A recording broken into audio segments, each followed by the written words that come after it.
I want your participation in the mother of all talk shows, this great university of the airwaves, the last free space on the mainstream media. Tonight, it's Trump.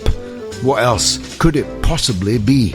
And it's the scandal of a Labour council in Durham, scuttling around in taxis, trying to victimise their own teaching assistants and cut their wages by up to a quarter.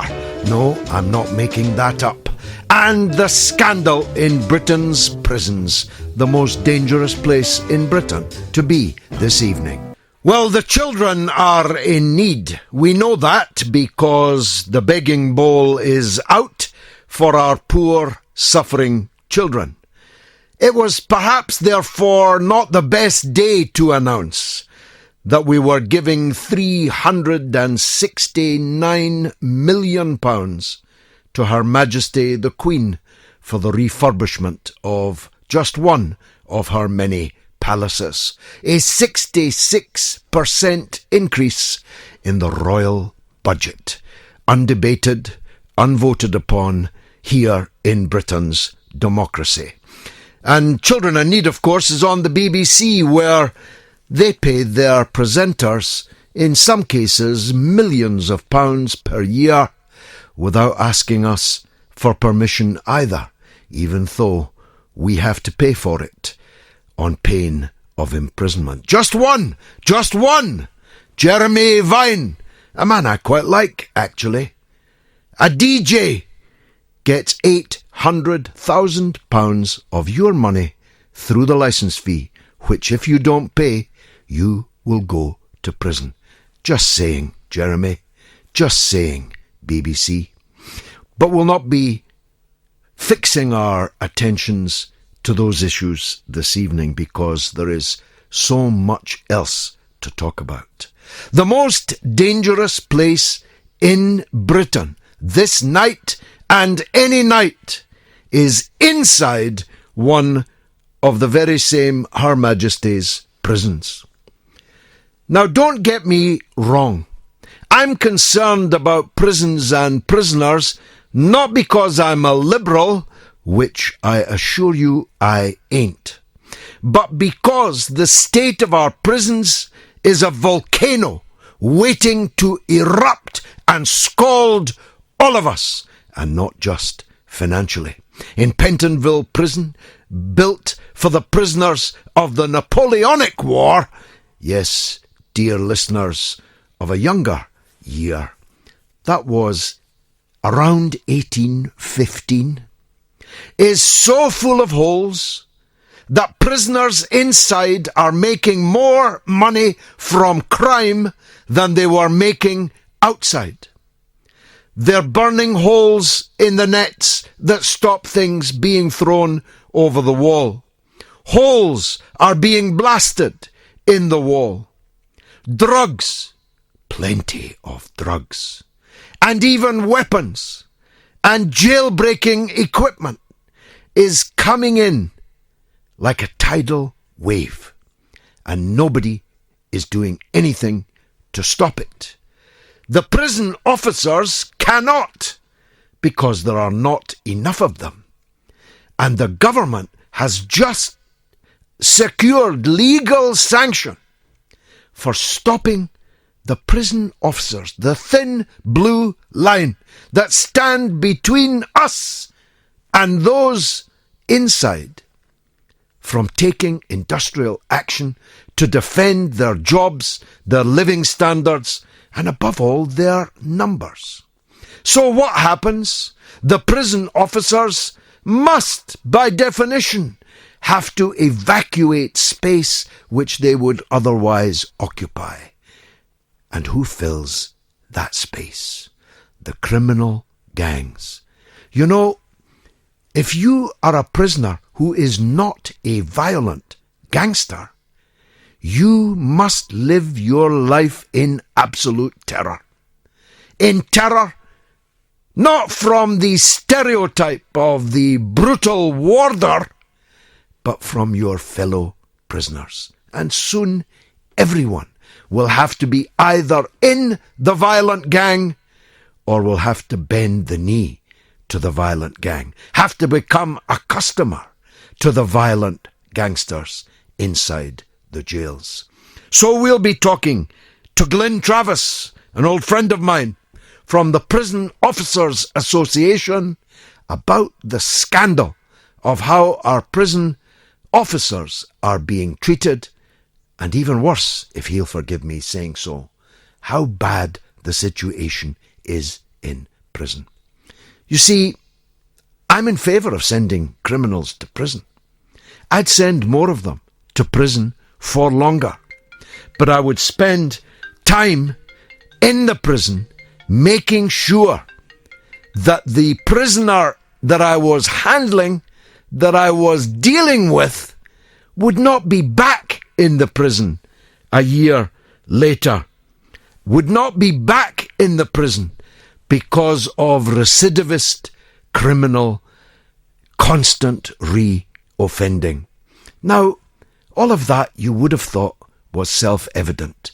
All of that you would have thought was evident to a government which likes to pose as a law and order government.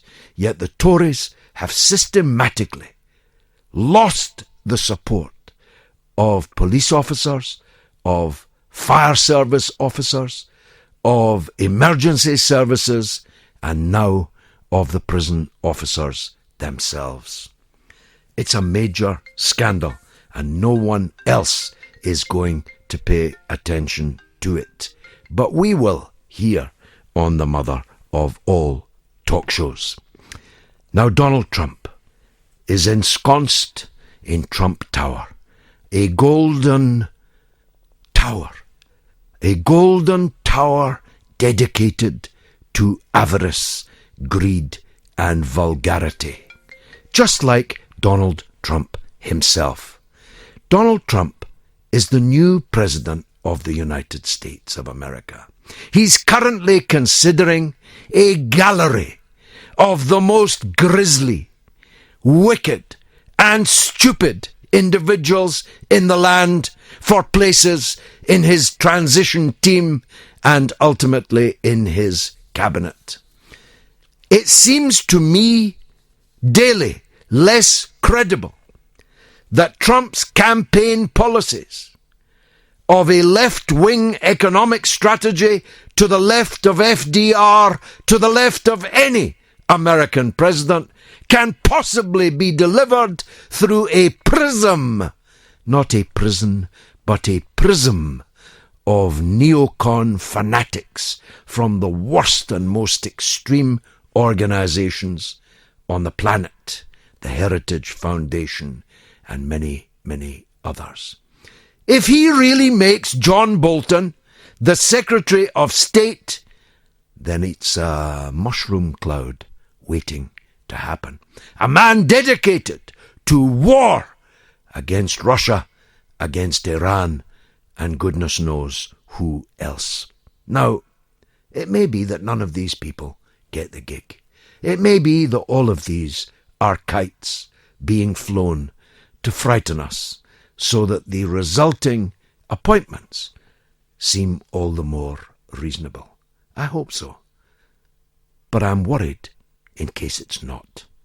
And I fail to see how Donald Trump can deliver his flagship policy of reconciliation with Russia and an end to the drive for war between NATO and Russia as long as these types of people are in the frame for these jobs.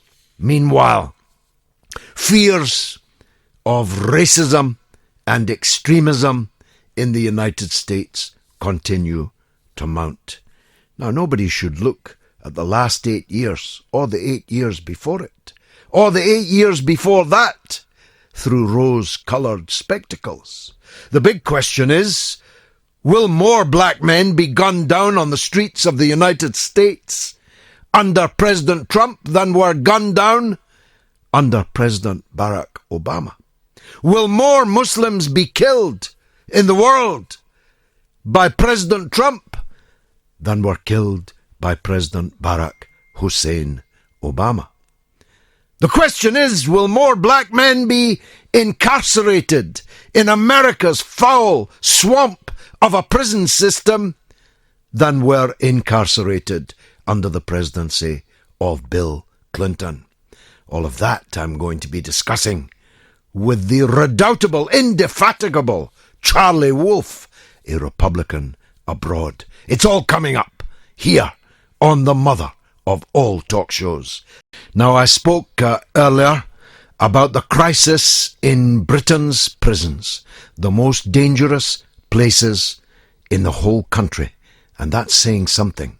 And the thin blue line that separates the prisoners from us, the criminals from us, are the Prison Officers Association.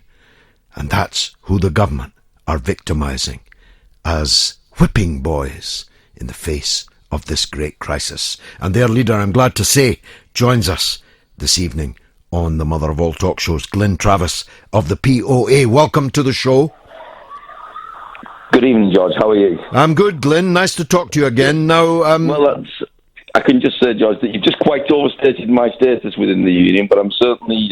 You're one of the leaders, Glyn. You're one of the leaders. One of the leaders, yeah, rather than the leader, yes. You can, a bit like you, George, you can never quite get to the top, but we can all do nothing but support each other and fight for justice. Exactly so. Now, Glyn, first of all, let's talk about the association and what's happened to it and its the members' rights as a result of the government's stand on your ability to take industrial action. Bring us up to date on that. Well, where we are, George, is we still fight and campaign to have our trade union rights restored, rights that were ripped away under the 1994 Criminal Justice and Public Order Act, which said that the POA and its members could no longer take any form of industrial action. We as a union could not induce our members to take action or to disrupt the prison service. We believe that that was a breach of our human rights, breach of international law, and we will and always will campaign until we have those rights restored. And just as a matter of interest, Glyn, before you go on, why didn't the Labour government under Tony Blair restore your rights? Well, that's a question that we have always asked, George, and we do not. We're not affiliated to any to any Labour Party or any political party. We are an independent trade union who believe that we fight for justice. We fight to protect the welfare of prisoners.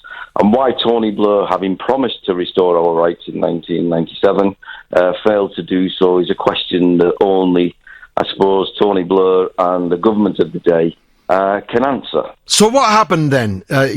Some of your members took action and the government went to court, is that right?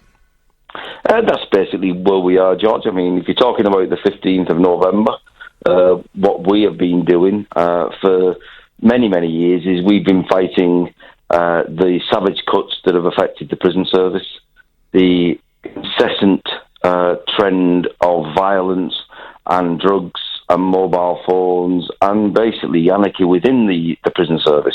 And that's not just under a Tory government, a Conservative government, or a coalition government. That's been the same under a Labour government. And what we now know is the fact that we have reached a point in the sand where we just have to stand and we have to defend the rights of workers, the rights of prison staff, POA members, but also the rights of the public and prisoners who are in prison, because the judiciary believe that's the only safe place for those individuals to spend some time, whether that's a short time or a very, very long time. And it's very far from safe. I described it in my talk-up before you came on as prisons being the most dangerous place in the country to be. Because if you're short-staffed and you cannot occupy all the space in the prison that you would like to, then the prisoners are going to fill the vacuum. The violent gangsters in the prison are going to make a reign of terror for non-violent prison population. That's absolutely right, George. I couldn't have summed this up any better. What we have always said is the fact that prison life is a life where you have got a prison population that can fluctuate from a very small number of 50,000 to where we are today, 85,000. We have a small percentage of staff who are responsible for looking after those prisoners, and also to try and protect the public. But as well as that, George, as you've just said, if we're not there, then idle hands will always create opportunities for crime, will always remain within the most serious and prolific offenders. And prisons now have been and will continue to be breeding ground for criminal activities, unless Liz Truss, as the Secretary of State for Justice, does what she has said she will do, is prioritise violence and within our prisons, to look at introducing safe systems and bring in new staff. And what we have to do is, during that transitional arrangement of where we are today with staffing levels, which is at crisis point, it's at chronic levels that we've never seen, and bring into play new staff. And during that transitional period, as I said, what we've got to have is safe prisons, safe regimes, structured regimes, because what we can't afford to do, George, as you well know, is you cannot allow individuals to be left alone, not supported, because if that's the case, we will never address their offending behaviour, and we will never, ever prepare them to lead law-abiding lives when they're released back into the community. No, I mean, that's right. The purpose of prison, part of the purpose of prison, is to rehabilitate offenders, teach them things that might be useful to them in non-criminal life when they get out. All of that, or much of that, can be forgotten about now. What I'm concerned about is people being murdered in prisons, because the officers can't possibly be, given how short-staffed you are, can't possibly be in every place, and can't keep a lid on this boiling point. One of your fellow leaders in the association told me weeks and weeks ago that this was a volcano waiting to blow, and it really is, isn't it? George, it's been a volcano waiting to blow for many, many months, probably the last 3 years. The introduction of NPS, legal highs as they were known within society, the cost of purchasing those compared to the cost that they can generate and the revenue they can generate in prisons has created a real problem. The use of technology by criminals within prisons and on outside of prisons to bring drones, which can literally, you've got a drone which now can deliver anything that a prisoner wants to his cell window, never mind to his cell door, to his cell window, or onto an exercise yard. And we simply do not have the perimeter security, the wherewithal to prevent organised crime from growing. Mobile phones have been a problem within the prison system for as long as I can remember, certainly the last 15 years. It's now at an all-time high where we estimate that there is one mobile phone to every 10 prisoners. Every 10 prisoners within the system, or the facilities to use a mobile phone. For everyone we find, there are more and more coming in, and therefore we have a problem. We have been calling on the government, not just the Conservative government or the coalition government, the Labour government, to introduce blocking technology, which we know is available and which we know works, right, into all prisons, so that it nullifies the biggest asset of communication, illegal communication, right, to further crime and criminal activities for years. And we still await, George. And as long as the government, right, do not and fail to recognise that they are the underlying problems, the root causes of violence, organised crime, and the infiltration of the security system by drugs being brought in, all of those issues. Drugs, weapons, escape equipment. I mean, I talked earlier about Pentonville, which I visited actually in 1991, and I was stunned. And I've visited a lot of prisons. I was stunned that we were still using this place. And now we discover that there's holes in the walls, there's holes in the nets, there's weapons, drugs, phones, as you say, very, very powerfully, being delivered by drone right to people's windows. And prisoners are able to put some pillows under the bedding, bedclothes, and hop it over the wall. Violent, dangerous prisoners. George, whenever the prison service loses a prisoner, whether it's on an escort, whether it's out of a prison, which is the first time for many, many years that we've had an escape of such such magnitude that we've had at Pentonville, it is an embarrassing situation for not just the government, not just the National Offender Management Service, but for all the staff who work in the prison service, because we never ever want to see anybody escape. We recognise that we've got people who walk away from open jails because they're absconders. We as a union, we have said all too often that we think that they are moving prisoners far too early down the categorisation system of the prison system. And sometimes, whilst the number of abscons is reduced, we often wonder why that's the case. Is it because life within prison is too easy? What we need is structure. And I have said this so many times, we need to have a structured regime that does exactly what you said, George. We have to have a structured regime that will educate individuals who come to prison because of the crimes that they've committed.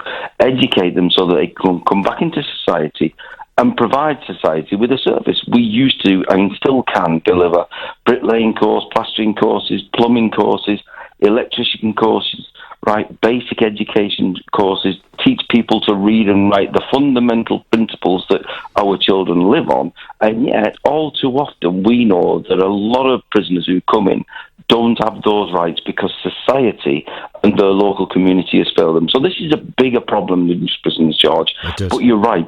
Prisons at the present time are the most dangerous places that we physically see. We have seen and witnessed 13, and I will use the word suspicious deaths, in the last 18 months. Potentially murders. 13 prisoners have lost their lives in the last 18 months due to circumstances that we believe could have been avoided if there had been more staff on the landings, if there had been more security intelligence led, And when you hear or when you fear that prisoners may or may not be ordering weapons to commit such heinous crimes for whatever reason, not that crime doesn't just impact on the person who loses their life or is seriously injured with life-changing injuries or life-changing circumstances, but changes their life, it changes their families' lives, it changes their social life, it changes the community within a prison. Because George, if you were at Pentonville in 1990, prisons are a community. We have a vast array of prisoners who have got a lot of good points, we know they've committed crimes, but that doesn't mean that we should cast them aside and say, you are someone who we have nothing to do with anymore. What we want to do as a union, what we want to do as a professional member of society working on behalf of society is, when somebody commits crimes that the judiciary say, you have to go to prison because we've got no alternative, we want to be the gatekeeper that says, this is the sentence, this is what we can achieve, this is what we can do. We need the staff to do that. That's it. The reform agenda that the government is setting out, if it's a long-term sustainable agenda, it may work. If it's a short-term agenda that you have seen all too often as a member of parliament, as a broadcaster, as a person from a society and the work that you have done, if anything is short term, it is doomed to failure. We've got to have long term sustainable regimes and prisons that are safe and that the public can trust. Glyn Travis of the Prison Officers Association, I'm much obliged to you. Thanks for coming on and setting the scene for this debate this evening. Now, a man who knows a thing or two about Her Majesty's prisons is Mark in Liverpool, as he told us himself. And he's on the line as the first call. Mark, welcome back. Hello, George. You all right, mate? Yes, good, thanks. Hey, I've just come out of mourning, mate. I missed last week's show. I've just come out of mourning because of Leonard last week. Oh, yes, very, very sad. We played a lot of his music last week. Yeah, if he had that computer, I could listen back, couldn't I, mate? Yes, if you had a computer, you could go to the the talkRADIO website, and you could find it there. One day. Anyway, listen, I've done a few sentences, George. I've done quite a bit of prison. I've only ever been away for shoplifting. I've got no violence, no burglary, no nothing, just shoplifting. I've done nearly 3.5 years for nothing else but shoplifting. But this last sentence I done, was different because I'd never been over the hospital wing. And because I'd been taken ill, just before, on the Tuesday I went for my first set of chemotherapy. And on by the Thursday afternoon I was in prison for the shoplifting. Anyway, so when I got onto the prison, I was only on the wing one night. and the screw come and got, I don't like the word screw, the officer come and got me, said, Mark, doctor wants to see you, proper early doors. I said, you joking, what time's this? He said, no, you need to get down there. I said, hello, doc. He said, Mark, you can't be on the wing, lad. He said, you're going to have to go to the hospital wing. I said, don't want to, because don't forget, George, it's the only NHS building, so you can't smoke over there. He said, you've got no choice, lad, you can't be on the wing, so get over to the hospital wing, get my own cell, everything sound, my own nice little cell, which is how I like things. But I tell you what, George, what an eye-opener, mate. What an absolute harrowing experience. Tell us. And you know what? Yeah, I'm going to tell you now, mate. I'm going to stick up for the officers. The officers were absolutely fantastic, but totally overwhelmed. Overwhelmed that much that there's no fight. You can see the blood thrown out of the faces. You can see, I know them from over years, and you just see them withering away, bit by bit by bit. The staff shortages are shocking. The nurses over there are standing in for officers non-stop. Then you've got the near enough civvy nurses coming through on the agency who aren't allowed to dispense drugs, but allowed to bandage you or take your temperature or whatever. They're doing the jobs of the officers. You've got 3 officers on a whole unit. This is a unit full of mentally ill men, full of the elderly, me, because I was very ill, etc., etc., and just total falling apart. Now, what they also do, the education, don't forget on the hospital wing, because you're ill, you can't work. So anyway, you go to education every day. Now, we went to education, young Scouse lad in there, fantastic teacher, George. We read Solzhenitsyn, A Day in the Life, yeah? Yeah. You know that. Of course, yes. Yeah, Jack London, To Build a Fire. Mm-hmm. The lyrics of Bob Dylan, absolutely fantastic. I used to go round of a morning. No one was going to class, so I thought, I'm not having this. Go down, knock round, read the books out, put a different character voice in everyone. Everyone loved it. Everyone loved it. Do you know what? No one getting paid. This is November. Not one single person has been paid since the February. So I'm in class. I said, this can't be happening. I said, how come no one's being paid? He said, well, just no one's done nothing about it, Mark. I said, we're not having... Anyway, I wrote a letter to the Times. I got all the priests, I got the Catholic, the Protestants, and I got the chaplain, blah, blah, down. We all sorted and everyone got paid. But in the meantime, you had people, grown men, going to education all week, getting 50 pence a week, 67 pence, not even enough for a phone card to phone the loved ones at home. Not even enough for a proper packet of biscuits or a bit of juice. And they wonder why the education system is failing. People just give it up. A lot of people just go because they got medicated up. They're not taking anything in. It's an absolute tragedy, George. And but also, they're bringing people over from the main wings who are kicking off and fighting. They're bringing them over and holding them in the watch cells on the unit. Now, this is what you do. You just scream, shout, kick off with everyone to get moved back, because there's no rooms in the prison. There's no allocation for people who have got certain issues. Now, people might think, just go in there and stew. Nah, these are people who are eventually going to be released, and we need to be looking out for these people quick. A lot of these people are ill men, and a lot of people with family or no family. It's a harrowing situation, and it's not the officer's fault. It is a harrowing situation, and you've described it brilliantly. It sounds like Hades. It sounds like Dante's Inferno, I must say. And that's where 80,000 men are. 80,000. And they're all going to come out one day, or almost all of them, and they're going to be on a street near you. People even more damaged when they come out than they were before they went in. Thanks, Mark, in Liverpool. Let me see how the Twitter's going. David Beckham, 4 p.m. I'd love to see Tony Blair in one of the prisons along with his mates. And he gives a galère of the main criminals. Hi, GG. I worked for 10 years in Her Majesty's Prison, Liverpool.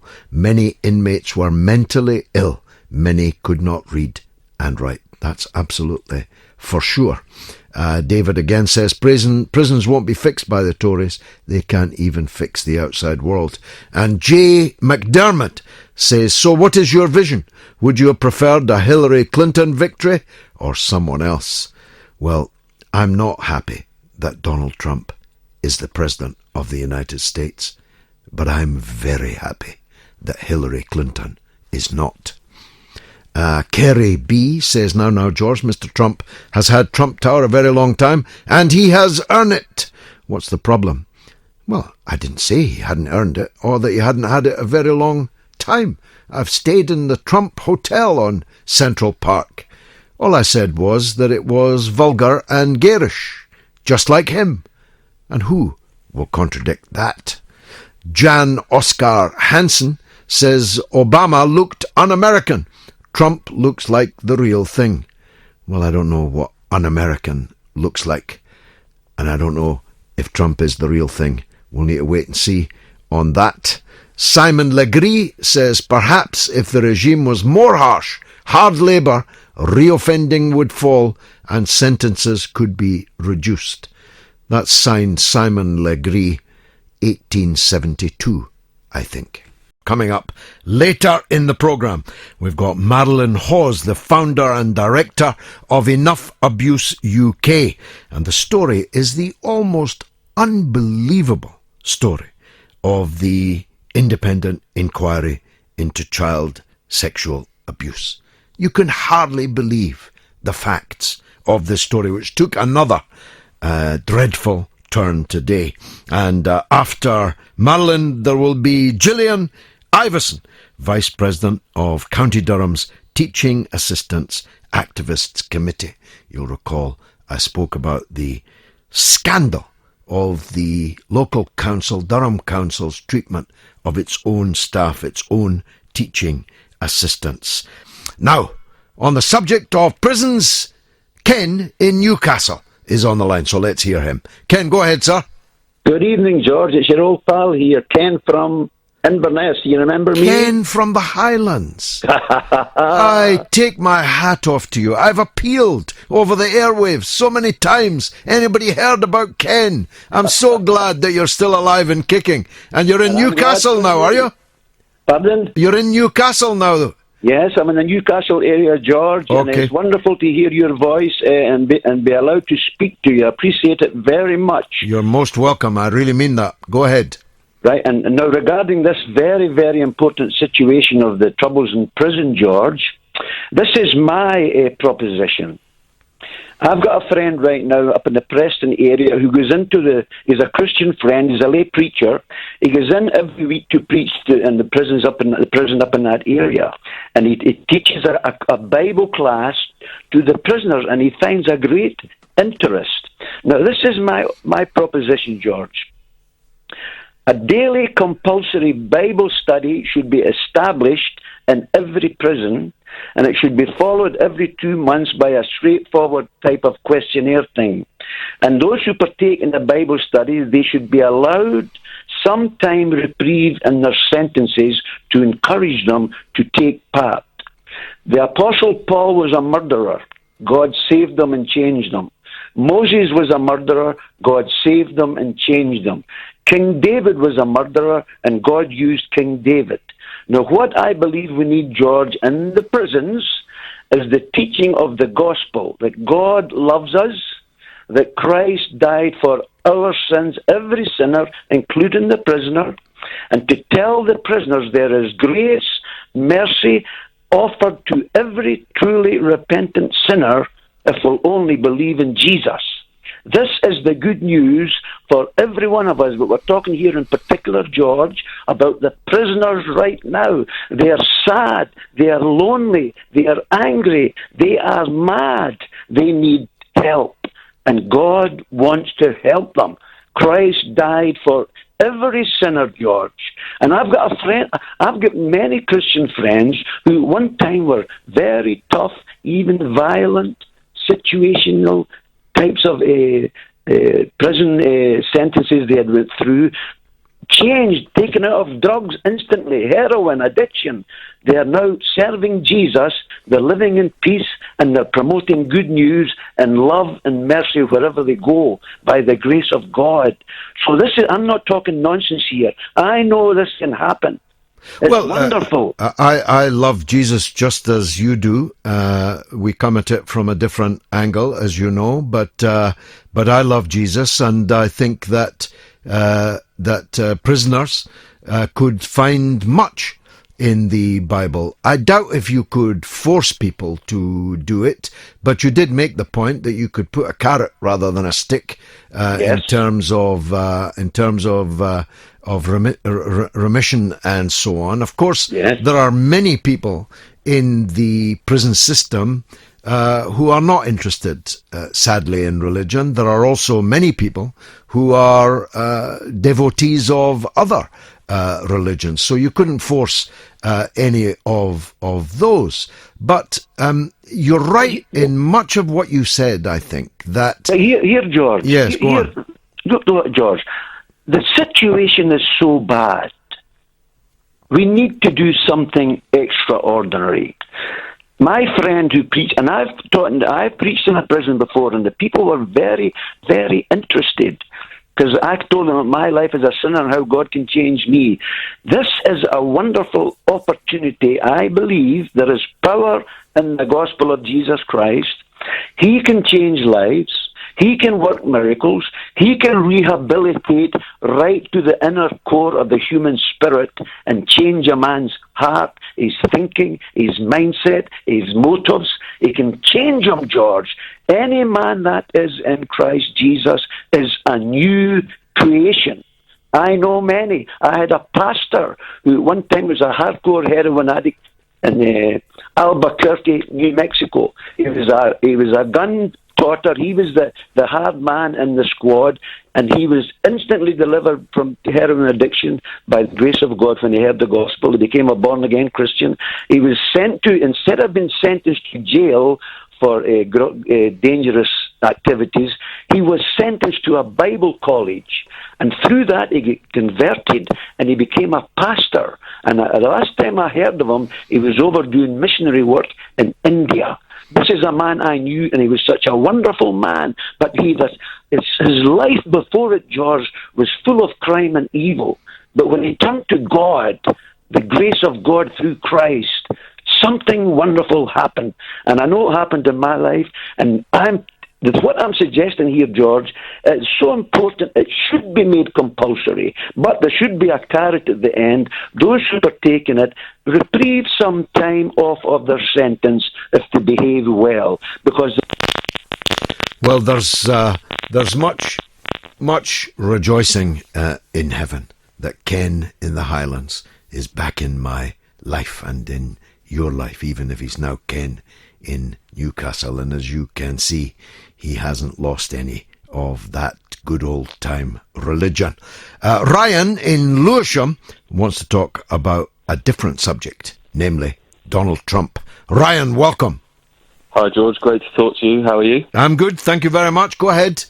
Yeah, so I just wanted to ask whether you thought US and probably UK relations with places like Russia and Syria would improve with the victory of Donald Trump rather than Hillary Clinton. Well, Ryan, I've written extensively, now 3 pieces on my website, georgegalloway.com, on this, so do consult them if you will. It's an open question. If Donald Trump does what he said he was going to do, then there will be an outbreak of, if not peace in the world, there will be a reduction in tension, and there will be a cooperation between Russia and the United States, 2 of the most formidable, powerful forces in the world, for good. If Trump makes up with Russia, ends the policy of confrontation with Russia, which Obama and Clinton have pushed, and Obama was doing it in Germany just yesterday, calling on Trump, a man who's not even in office yet, to keep up the confrontation with Russia. Now, if Trump turns away from these siren voices, and if he follows the platform that he ran on, then yes, places like Syria will, the war in Syria will quickly end, because Russia and America together, working for the defeat of ISIS and Al-Qaeda and these extremist groups who belong to the same mindset, that war would very quickly be over and would be victorious. So I pray for that. I hope that will happen. On the other hand, if Trump doesn't do that, if he is lured by these siren voices, Ryan, then we could be in for a very, very rocky time. But, and here's the silver lining in that cloud, there ain't anybody going to be queuing up to follow American leadership under Donald Trump. As someone who's been mobilizing people against American foreign policy for almost 50 years, I promise you there'll never be a more productive time to do it if that bad foreign policy is being carried out by Donald Trump. What do you say? Yeah, no, I completely agree. I hope that relations with Russia do improve because, if nothing else, they are a massive superpower and they are trying to defeat the very same people that we would like to see an end of. Well, that's what we say, isn't it, Ryan? That's what they tell us. Our actions are somewhat different. Yeah, the other thing I'm really keen to get your opinion on, and I've often wondered, is obviously, I know in the past you've said that it should be down to the regional superpowers to extinguish ISIS, so Iran, Saudi Arabia, if they would be willing to assist. Should Russia really be helping then, given that they're not in that? There's no alternative, Ryan, because the regional powers are fueling ISIS and Al-Qaeda. We've been discussing the scandal in the prisons. We are discussing, I think, for the next 4 years, the Donald Trump affair. And we're about to discuss a story so fantastic that had a novelist written it, it would have been rejected as just too tortuous to be believed. I refer, of course, to the independent inquiry into child sexual abuse. Over the last few years, the gravest possible allegations have emerged against not just some of the one-time biggest names in the land, but institutions like churches, like schools, like army cadet forces, like youth clubs, like the social work system, and in particular children's homes.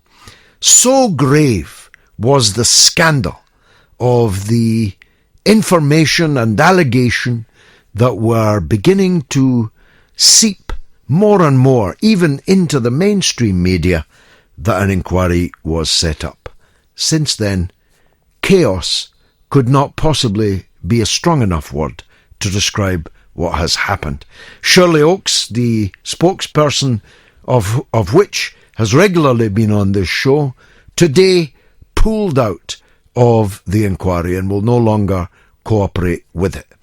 The inquiry is on to its fourth chairperson in, 2 years? 4 people in 2 years.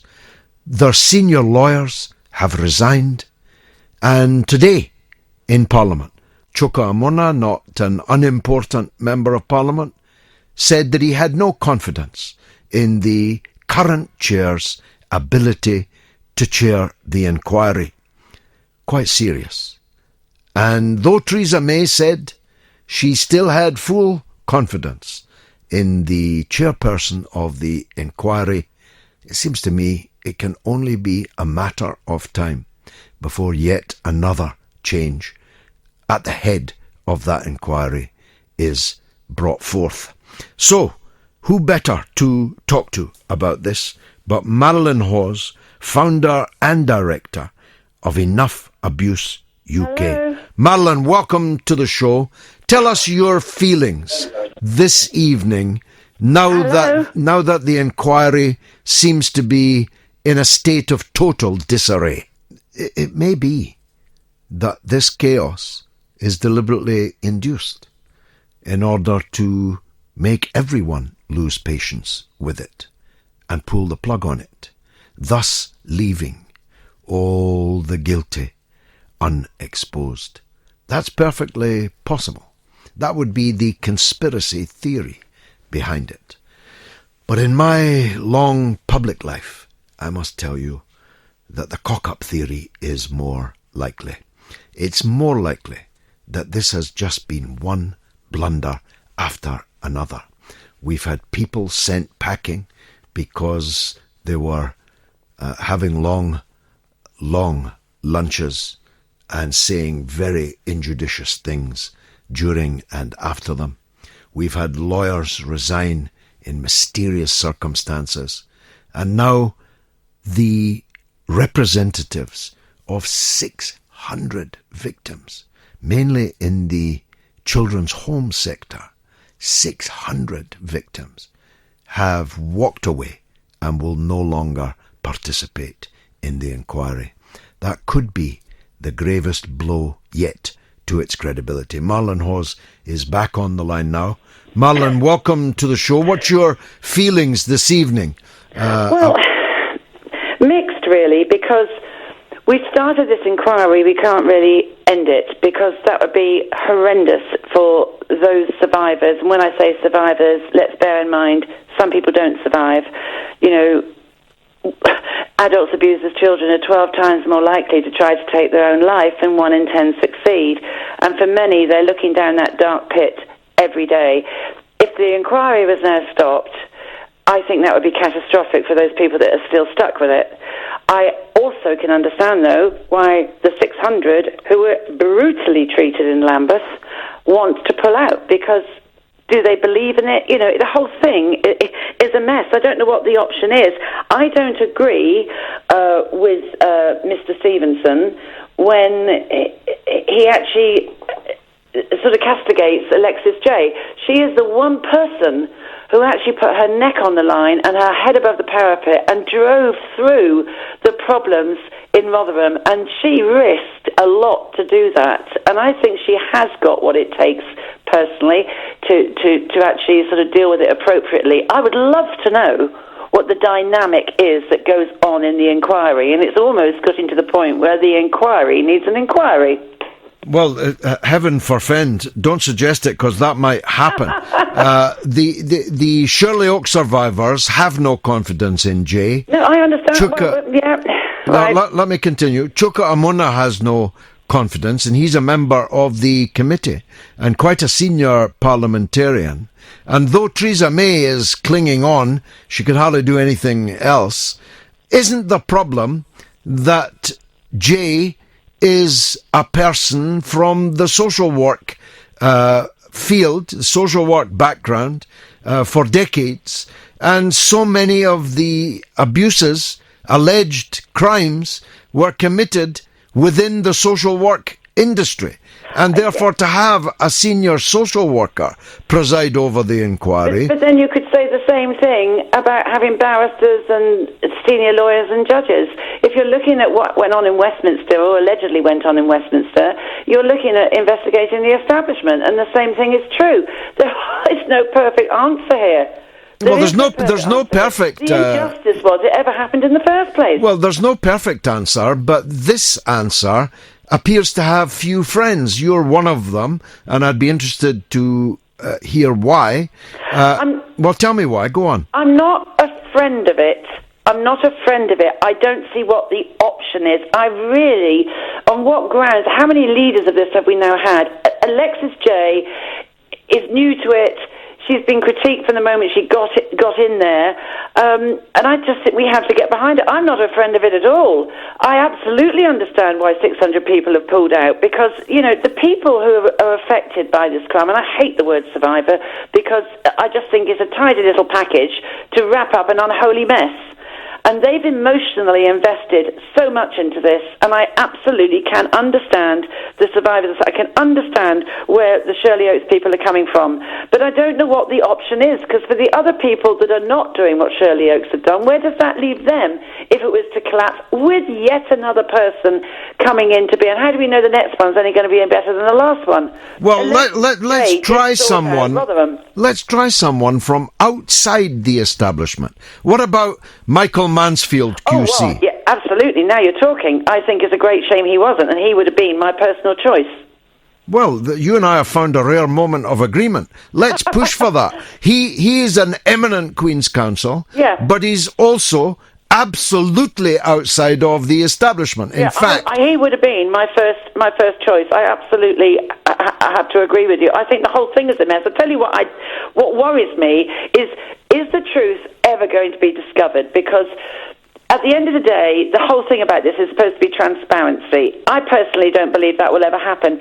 And I've said time and again, if you want transparency, if you want the real truth to come out, then officers at the time, going back many years, who were silenced, who have now been completely restricted by the Official Secrets Act, fear of their pensions, etc., etc., they absolutely have to have an amnesty to be able to, in this one-off situation, say what they knew and I don't think until that happens, I personally don't have a great lot of faith that the real truth will ever come out. The biggest injustice was it ever happened in the first place. People clearly lied. People clearly covered up. Well, they did, and they did it within the system. And most of the victims, of course, the big headline grabbers are people who have allegedly been victims of VIP abusers, of whom I'm perfectly convinced there are some.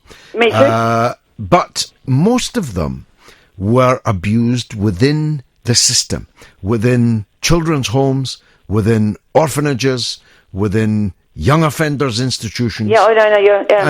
And the succeeding generations of people who led and served as staff in these institutions had, for one reason or another, some part to play in the ongoing cover-up. That's obvious. The only thing, if it was anybody else coming out of that social work environment, I would actually agree with you. But Alexis J stood outside of that, and she did really push and power drive home the Rotherham thing. If it was anybody else, I would say, oh, hang on a minute. But with her, I think, she did risk life and limb. She did go out on a limb to actually push that through, and she went through a lot in order to do it, and she suffered a lot. And so, because it's her, I actually sort of back her, but I also understand why the survivors, like, as I say, Shirley Oakes, feel like they feel. I mean, these people are broken, wounded, injured people. They weren't heard then. It doesn't feel it's still going anywhere now as people keep on dropping out. But for me, Michael Mansfield would absolutely have been my first choice, and I don't know whether he would step in. It would be great if he did, because he would. He always was. Even, when Alexis J was appointed, I thought, well, she did do Rotherham. She did go out on a limb. But I totally agree with you about the social work environment and social services. The system, even today, does not work. It is broken from top to bottom. It is just inept. It's inept. It isn't working. And I think Theresa May needs to have a really good overview of the entire system. See, at the moment, if you're looking at referrals now, even now, you're captured down the gaps. Social services have a different criteria and a different threshold to the police, who have a different threshold to Crown prosecution. And the children and the cases are falling down the gap. You've got situations even now, some regions, and I'm not going to name the one I know, but 85% of social workers never go and meet the family. How can you ever assess a family, a child, a situation if you don't see the whites of the eyes? The system is not fit for purpose. Well, I'm with you Even on that, today. Marlon, and that's a very damning verdict, isn't it? Well, you've got another situation, you have another county where there are 57 ways of reporting a referral. I mean, it's insane. You've got social services now that will say, oh, you know what, we score the referral. I mean, what risk is it? To me, any risk is a risk. Well, look, Theresa May, Marlon. Social services could be 8 months before their cases is looked at. You've got social services recommending people to go to CAMS, which is the mental health thing for children, waiting 18 months, by which time how much further damage has been done. Yeah. The system is no better now. And, it is, I despair every day with live cases going on now, let alone the ones from the past. And, I mean, if this inquiry doesn't get its act together very soon, then many of the people on both sides of the fence are going to have passed away. Marlon Hawes, thanks very much for joining us, founder and director of Enough Abuse UK, arguing that we should stick with it with Alexis J, but agreeing with me that Michael Mansfield QC was the obvious man for the job. Absolutely unafraid, ready to go wherever the evidence led him, and we wouldn't be in the mess we're in now if that advice had been taken at the time. Now, Rowan Sutherland makes the point, very fairly, isn't offering reduced sentences for turning to Jesus akin to punishing someone for not? Well, not as a matter of logic, but as a debating point, it is a decent one. Muslims and black men are more likely to be gunned down under Trump. I live here. Things are bad for all of us, not just minorities like me. Well, the problem with that, dammit, is he isn't the president yet. So you can't, A, know that they're more likely to be gunned down under Trump than they were under Obama, because the latter has already happened and the former has not yet happened. And the fact that things are bad for all of you, not just minorities like you, is the reason why Trump won the presidency. Because Clinton was running under the slogan, America is already great.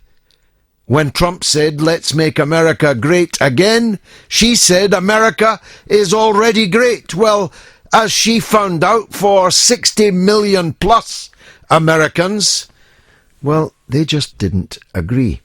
Now, a texter says, why does Chilcot not mention religion? If Blair and Bush are zealous Catholics, which I believe to be true. Oh dear, Mr. Texer. Thank you for reminding me that Mr. Blair converted to Catholicism. That George W. Bush is the farthest thing from a Catholic that you could possibly imagine. He's more Ken from the Highlands kind of guy. Simon Legree says, arm the guards, hand the prisons over to the military. I said earlier that Simon was from 1872. Let me recalibrate. He's Simon Legree, Alabama, 1959. Honest Geordie says, give Trump a chance. Well, he's not requiring a chance from me, Geordie, or, with all respect, from you. He's already the President of the United States, and we're entitled to be eternally vigilant about what he's doing because it's going to affect us. Ferrell says most workers know that staffing and resources are cut to a minimum, while work targets are sky high. Disgraceful. Well, he probably means, or she means, the prison officers.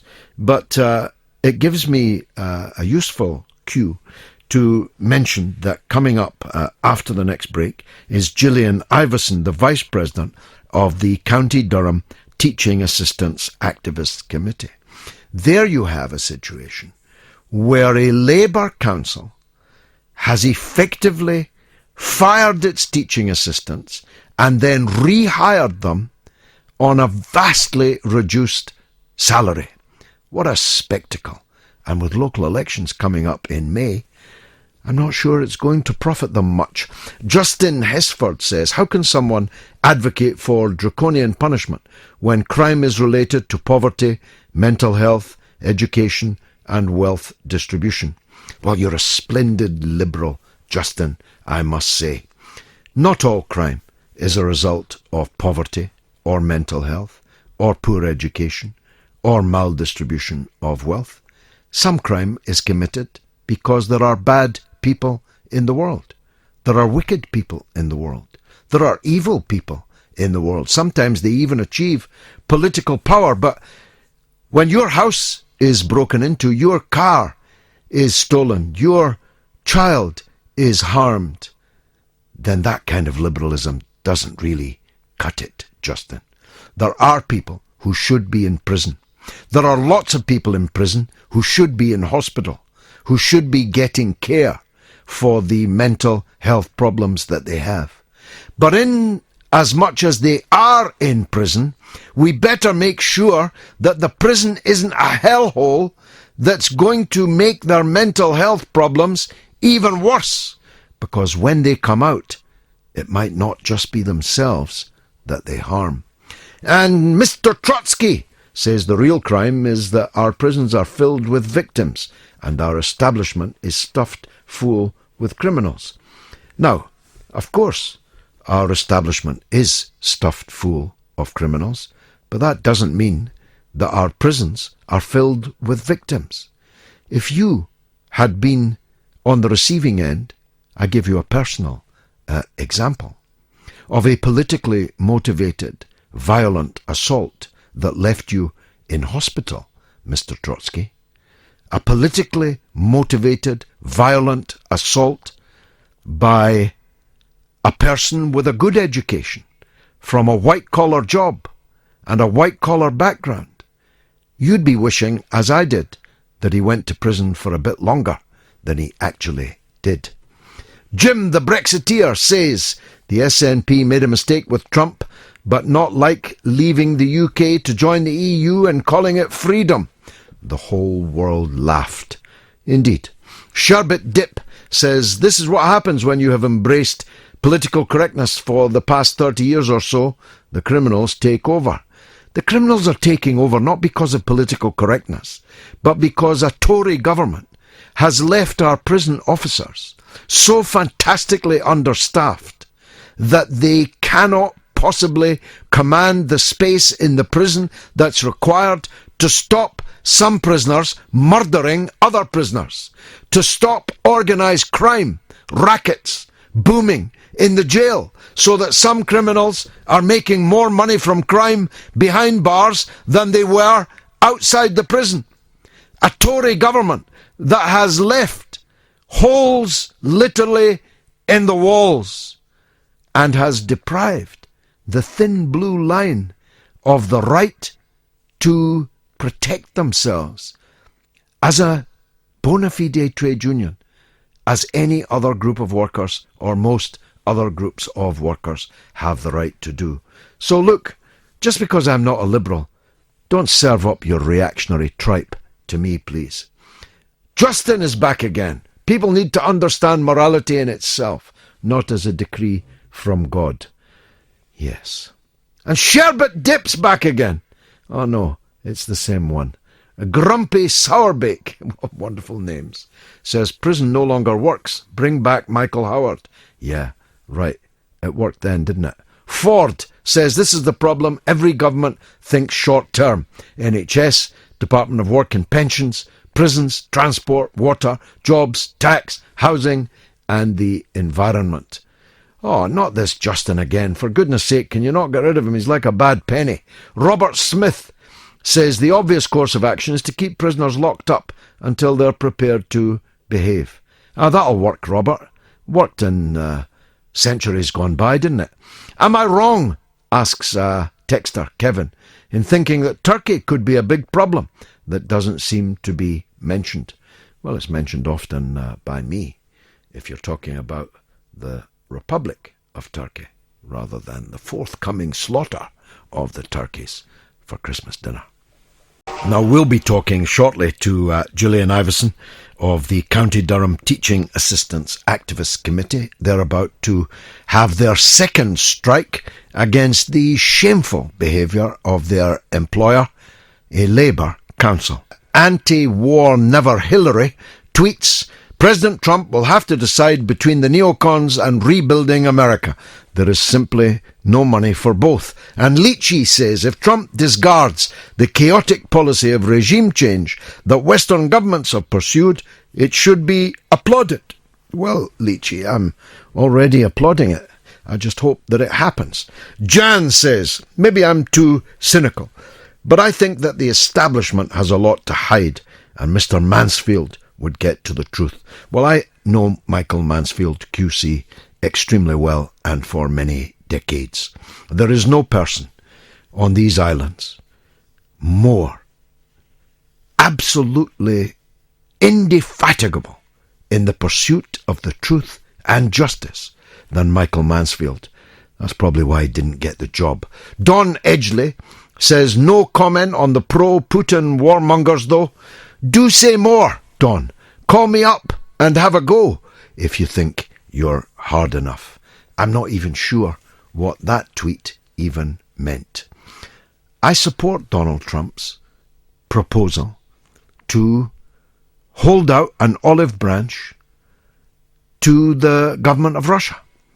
I support the idea of the Russian and American governments cooperating in the defeat of ISIS and Al-Qaeda and the others like them in the alphabet soup of fanatic extremist organisations that has cropped up over recent years.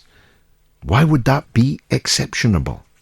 Why would anybody be against that? Anybody who was against that is deeply suspicious to me. Louis Krasatkin says, if the government's austerity policies are so wrong, why hasn't a single Labour council set a no-cuts budget in defiance? Probably because all the councillors would be bankrupted if they did.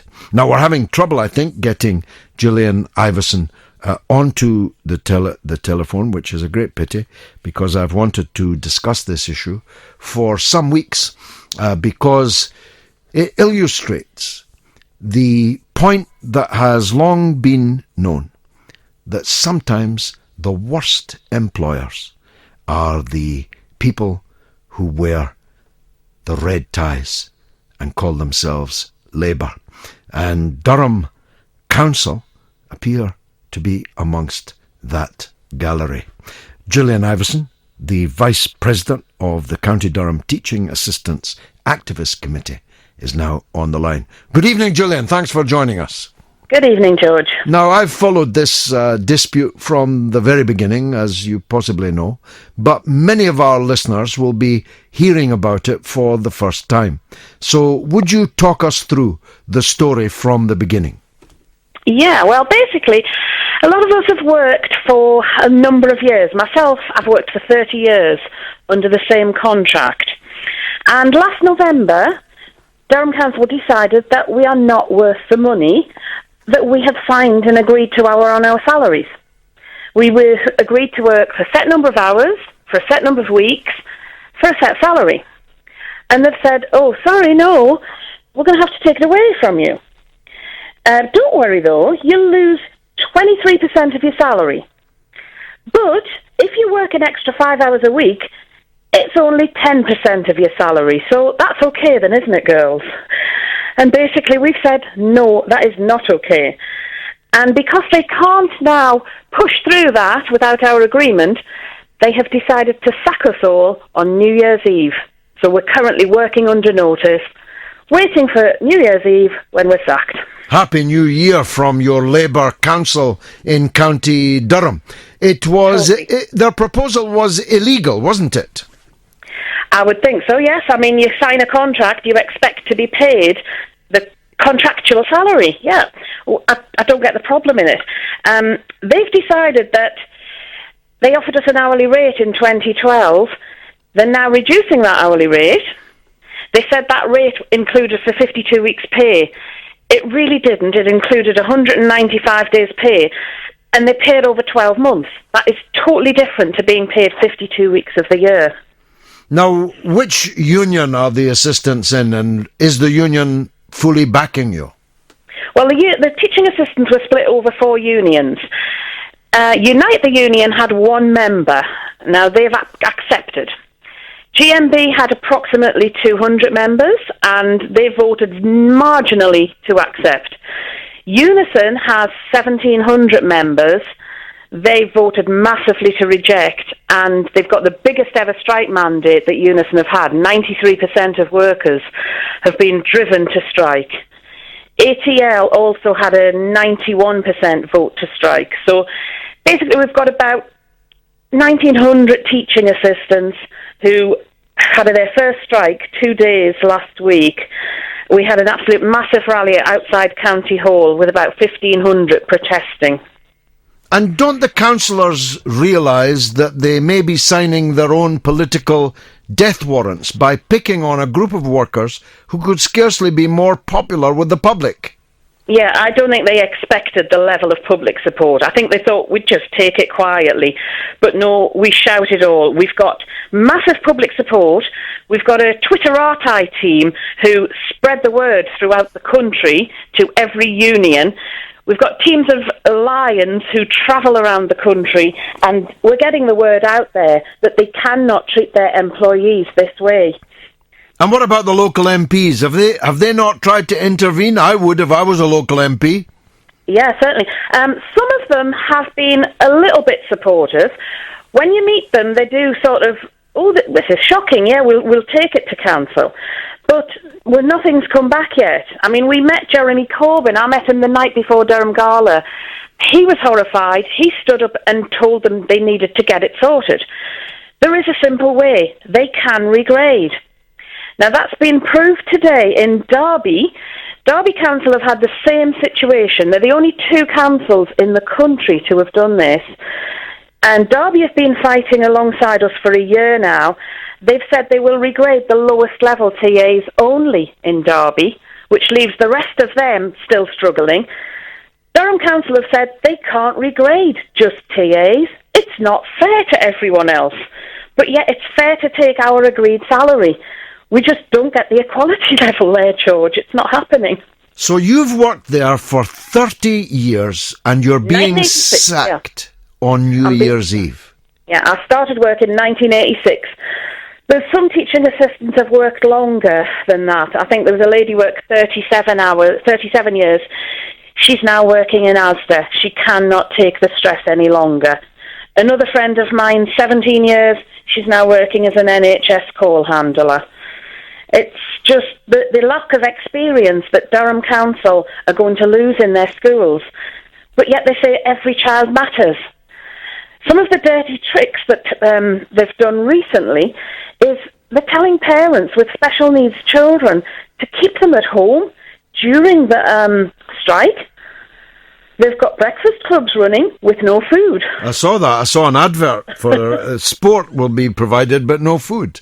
But no food, yeah. I mean, that's coming from a breakfast club. The breakfast club.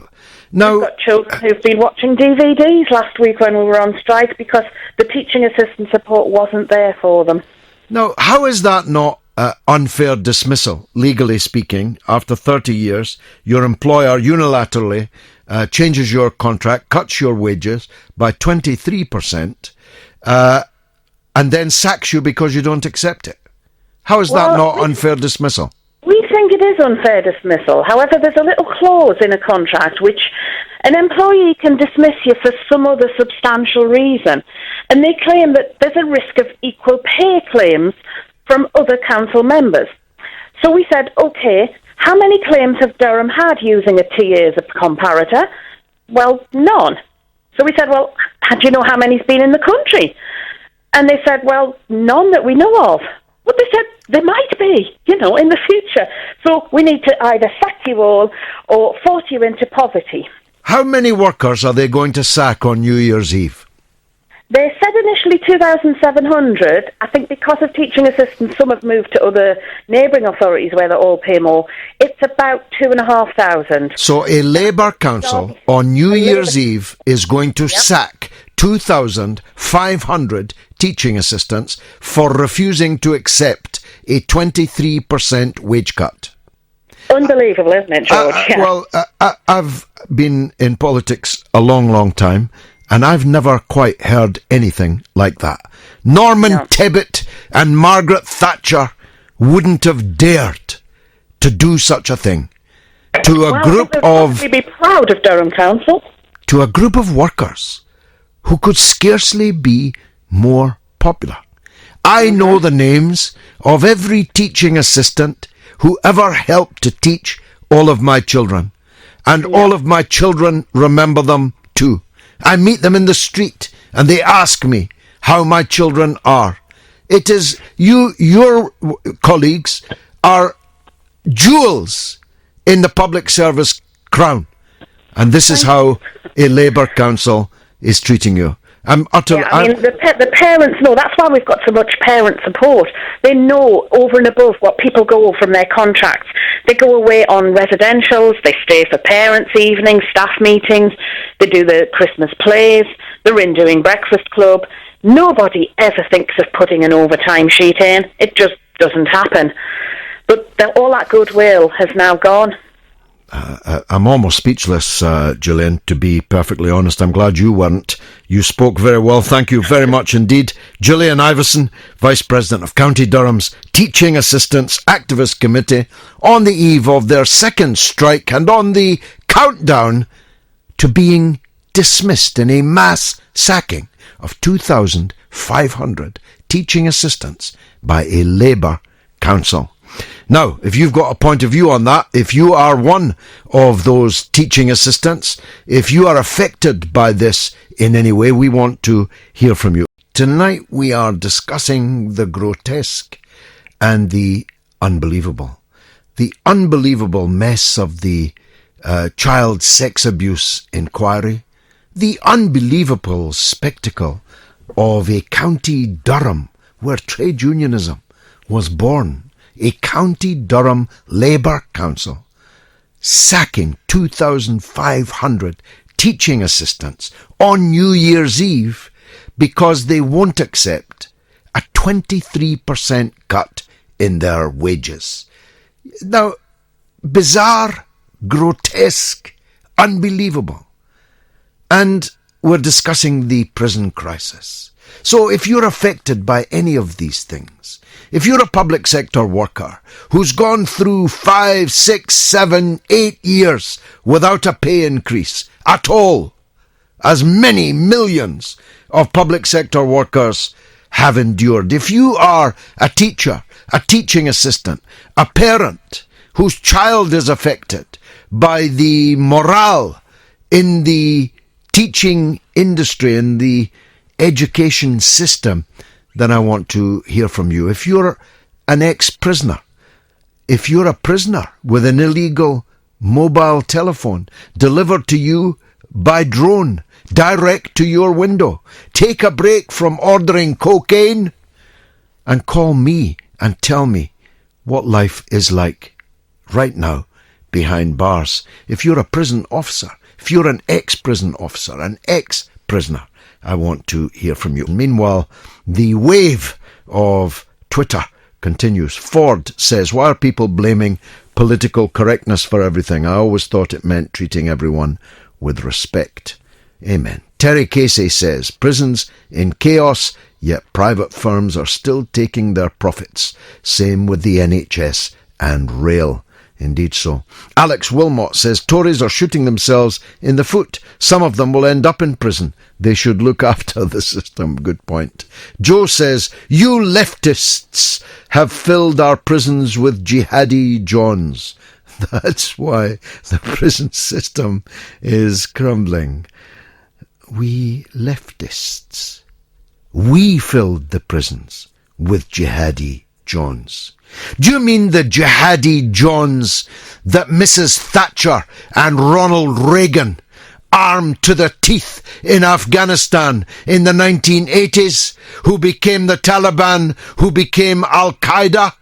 Do you mean the jihadi Johns that the British government and the American government and many other allied governments are pouring weapons and money and Toyotas into the battlefront in Syria? Is it the leftists who have promoted the jihadi Johns, Joe? Or are you just stupid? Khalid Akkad says, George, why aren't private companies and corporations run democratically? Because, Khalid, they're private companies. Let's hear from Alex in Liverpool, who's been waiting patiently. Alex, thanks for the call. Go ahead. Hiya, George. Hi. George, I just wanted to get your opinion on why you think Jeremy Corbyn's been so lukewarm on mandatory reselection. You know, in Liverpool, in my own CLP, I tried to table a motion calling for our CLP just to support the idea of mandatory reselection, among a few other things like letting expelled socialists back in and opening the party up in a federal structure so that other socialist organisations could affiliate. And that wasn't even allowed to be discussed, that motion. Why does Jeremy Corbyn... Well, who ruled it out of order, Alex? The chair? The executive of the CLP, so the chair along with... I'm sorry, brother, but there's no shortcut. You've just got to get enough members, because you could have overturned that. You could have challenged the chair and overturned that ruling, but you didn't have the numbers to do it. That's not Jeremy Corbyn's fault. I'm not blaming Jeremy Corbyn for that, George. I'm not blaming Jeremy Corbyn for anything. All I want your opinion on is, why do you think he's so lukewarm on the idea of mandatory reselection when he's asked about it by the media? Well, he's in a very difficult place, Alex. He's got a phalanx of MPs sitting not just behind him, by the way, but also alongside him, even on the front bench, who would rather wring his neck than actually give him the support that he needs. You could count on two hands, easily, by the way, the number of people, even on his front bench, that actually are genuine, loyal supporters of Jeremy Corbyn. And he's got 600,000 members out in the country who overwhelmingly support him. If you take into account the purged and the damned and the expelled and those whose votes were lost, he had the support of about 75 to 80% of the membership of the party. But he's got a national executive committee on which, on a good day, on a good issue, he's got a majority of one. So he's in a very, very difficult position. So that's why I go back to my first point. There's no point in waiting for Godot. I take a close interest in the business of the Labour Party in Liverpool. I'm in Liverpool a lot, down by the riverside, if you get my drift. And I say to everybody that I meet, recruit, get the members in, get the numbers, so that the next time a chair or an executive says, no, we're not discussing that, you challenge the chair, you overturn them, and at the next annual general meeting, you get yourselves a new list of chair and executive committee. Alex, thanks for the call, my friend. Asif is on about the teachers' situation. Go ahead, Asif. Hi, George. I'm not very political, but I couldn't believe my ears when you brought up the story about the teaching assistants and them not getting paid. Me too. I've been around a long time, Asif, a lot longer than you, and I've never quite heard a story quite like that. No, and to think of all the things that councils could save money on. They could save money on bonfire, displays, Christmas lights, cut them down a little bit to find extra money for teaching. I'm not very political, but the mantra of Labour used to be education, education, education. And this goes against every principle any Labour party of any hue has ever held in its history. It's truly shocking. And of all the things to cut, how can you choose this? I wonder if Durham County Council is paying any management consultants on any of their projects. Well, that's a good question. That's a good question. I wish I had asked her that, and maybe I will after the show, because, quite often, and not just in County Durham, you've got a lot of councillors who are effectively just blocks of wood with a Labour rosette on, and the officers, and nowadays management consultants, just point them in the right direction, and as long as they've got enough buns in their ample bellies, they'll vote for it. That happens a lot. That happens a lot in local government. You mentioned Buckingham Palace and the hundreds of millions that are being paid to... £369 million for the refurbishment of just one of Her Majesty's Palace. And exactly. 2,500 teaching assistants in County Durham getting the sack on New Year's Eve for refusing to accept a 23% cut in their wages. You couldn't make that up, Asif. You couldn't. If there was a referendum to choose between money being spent on Buckingham Palace or money being spent on teaching assistants, I'm sure that the public would vote in favour of the teaching assistants. Good for you, son. Thanks very much for that call. Asif said he's not political, but he's got the essence of politics. He's got the essence of political judgments and decisions.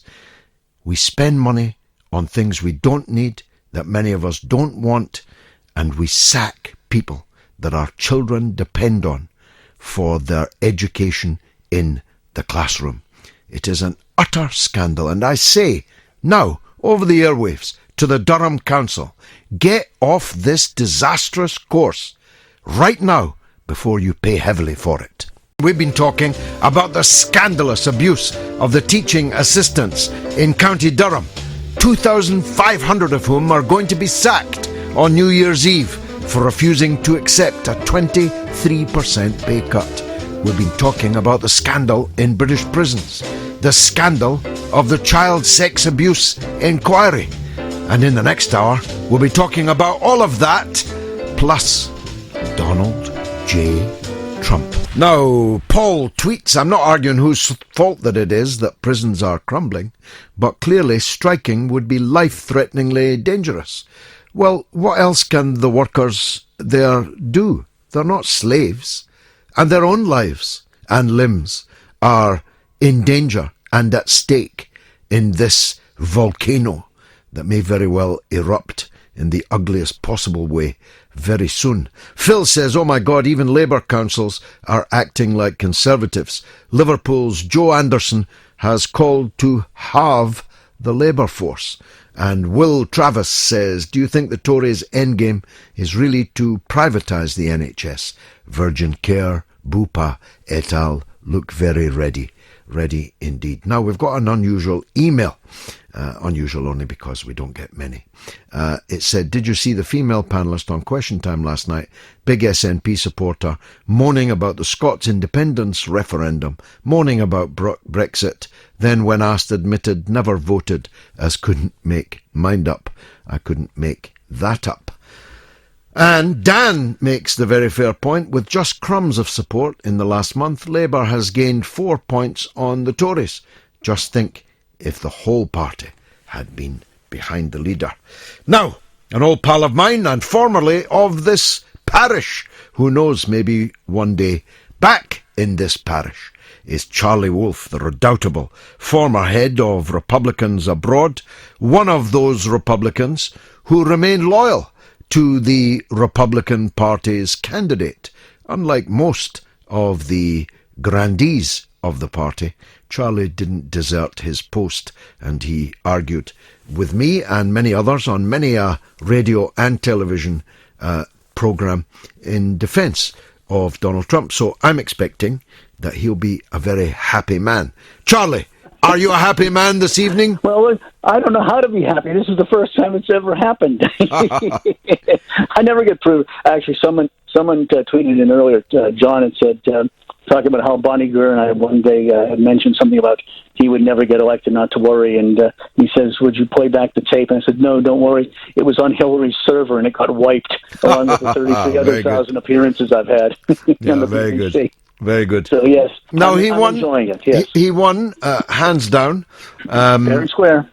He won because he won the swing states that we kept on being told by all the pundits and the panelists and the politicians on the television. We kept on being told that this pathway was way too narrow and that he virtually could not win.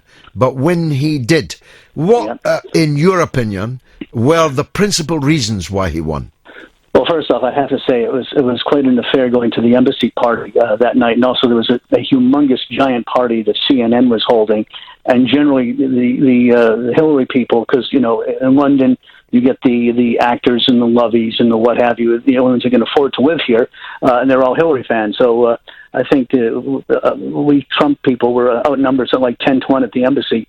And everybody's very jovial. And then about 3:30, I noticed that people started leaving early, and it started getting very quiet at the embassy party. But a couple things, actually several things. One, I think the elites didn't read the audience. One thing about Trump, an interesting quote from Newt Gingrich, and this is going back during the primary. He said, first off, he said, you've got to realize he is a smart man. This is a Wharton business school graduate, so Wharton is probably better than Harvard for an MBA. He said he's a smart guy, and Gingrich said, if he gets through as the nominee, he said, I bet you he'll win because he's a businessman, so he will see something that no one else sees. Now, as an entrepreneur, as a salesman, he will find the product, and he latched onto it, and he was able to vocalize that and to bring people in. Meanwhile, Hillary, again, didn't read the audience, thought this guy will never win, wasn't motivating her voters. There's a lot more people that wanted Hillary than wanted Trump, but they didn't show up. And as you well know, you got to get them to the polls. I think a couple other things. they never really offered much. Or, if you listen to the speeches, it was just constant, this misogynistic, racist, Islamophobic, xenophobic, dogophobic. That's mine in the background. And there really wasn't anything positive. There wasn't Reagan's Morning in America again. Whereas at least Trump, there was, granted, he was kind of dark sounding too, but there was, let me see if I can shut the door here because I think he's working for your competition. Max, go on. I have no competition, Charlie, as you know. Oh, yes. Well, you do in the cockapoo. I mean, you're absolutely right. Her pitch was, America's already great. What do you mean, make America great again? Well, for at least 60 million plus, it's just not great enough. Yeah. Well, I think what Trump was saying, he thinks America is great too, but it wasn't living up to its full potential.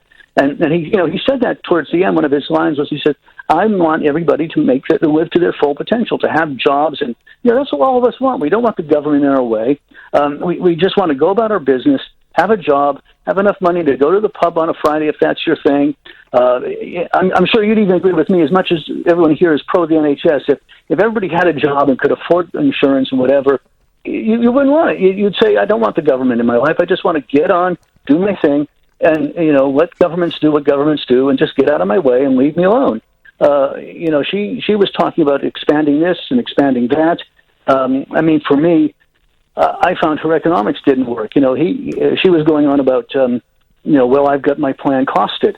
Well, you're a politician. You know how that works. Anybody can cost a plan when you're in the government and pay for it because you just raise taxes to meet the cost. Now, yeah, but you've opened up an issue, Charlie, that I was going to turn to.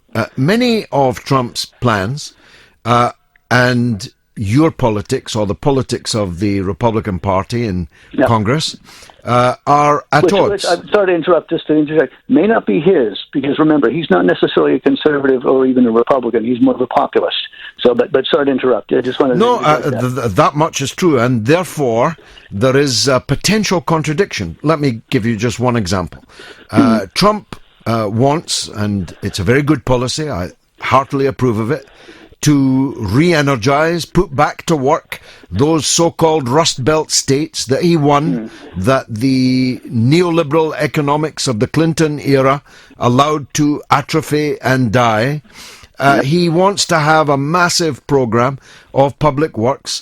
He's gone further than Roosevelt, not just in talking about that, but in warning corporations that if they move American jobs out of the country, he'll slap tariffs on them, he'll punish them, and so on. These are all very radical ideas, but at the same time, he says he's going to cut taxes. Now, that means growing the deficit. Now, your side of politics is normally worshipful, if I can say that, of the need to balance budgets. Donald Trump doesn't balance budgets.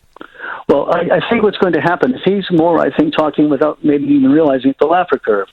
So even this thing about tariffs, and I'm a little bit hesitant, and I know friends of mine that know more about trade, are a little bit hesitant. But I think, funny enough, I had a chat with Nigel Farage about a week ago before he went on to the Tomorrow programs. I can drop a name. I drop your name all the time too, so just I'm on Charles. Other programs. I asked him about this. He said he got the impression that of course he's in favor of free trade if it's between like say Britain and the U.S. of A. But you're getting these sort of internal trading blocks, like the EU, and you're in a sense dealing with a sort of a shadow government, for lack of a better way of saying it, when it's free trade, but there's so many rules and so many regulations. That's what he's trying to avoid, and that's where he's going to start slapping tariffs, or you deal with China, where you're dealing with currency manipulation. But the thing that was interesting, on the one hand, he's saying to say Ford or whatever, you go off to Mexico or Carrier, I'm going to slap tariffs on you. But what's interesting is by lowering taxes, hopefully these companies will say, well, wait a minute, why do I want to go to Mexico when, the taxes are low enough? I can go back to America where there's a great workforce and there's skilled people. So I think that's what's going to happen. There's, $2.5 trillion, maybe even more, maybe even as high as $4 or $5 trillion sitting offshore that companies have earned. And because of the penalties of taxes of bringing it back to the States, It's sitting off there gathering dust, or working for other economies.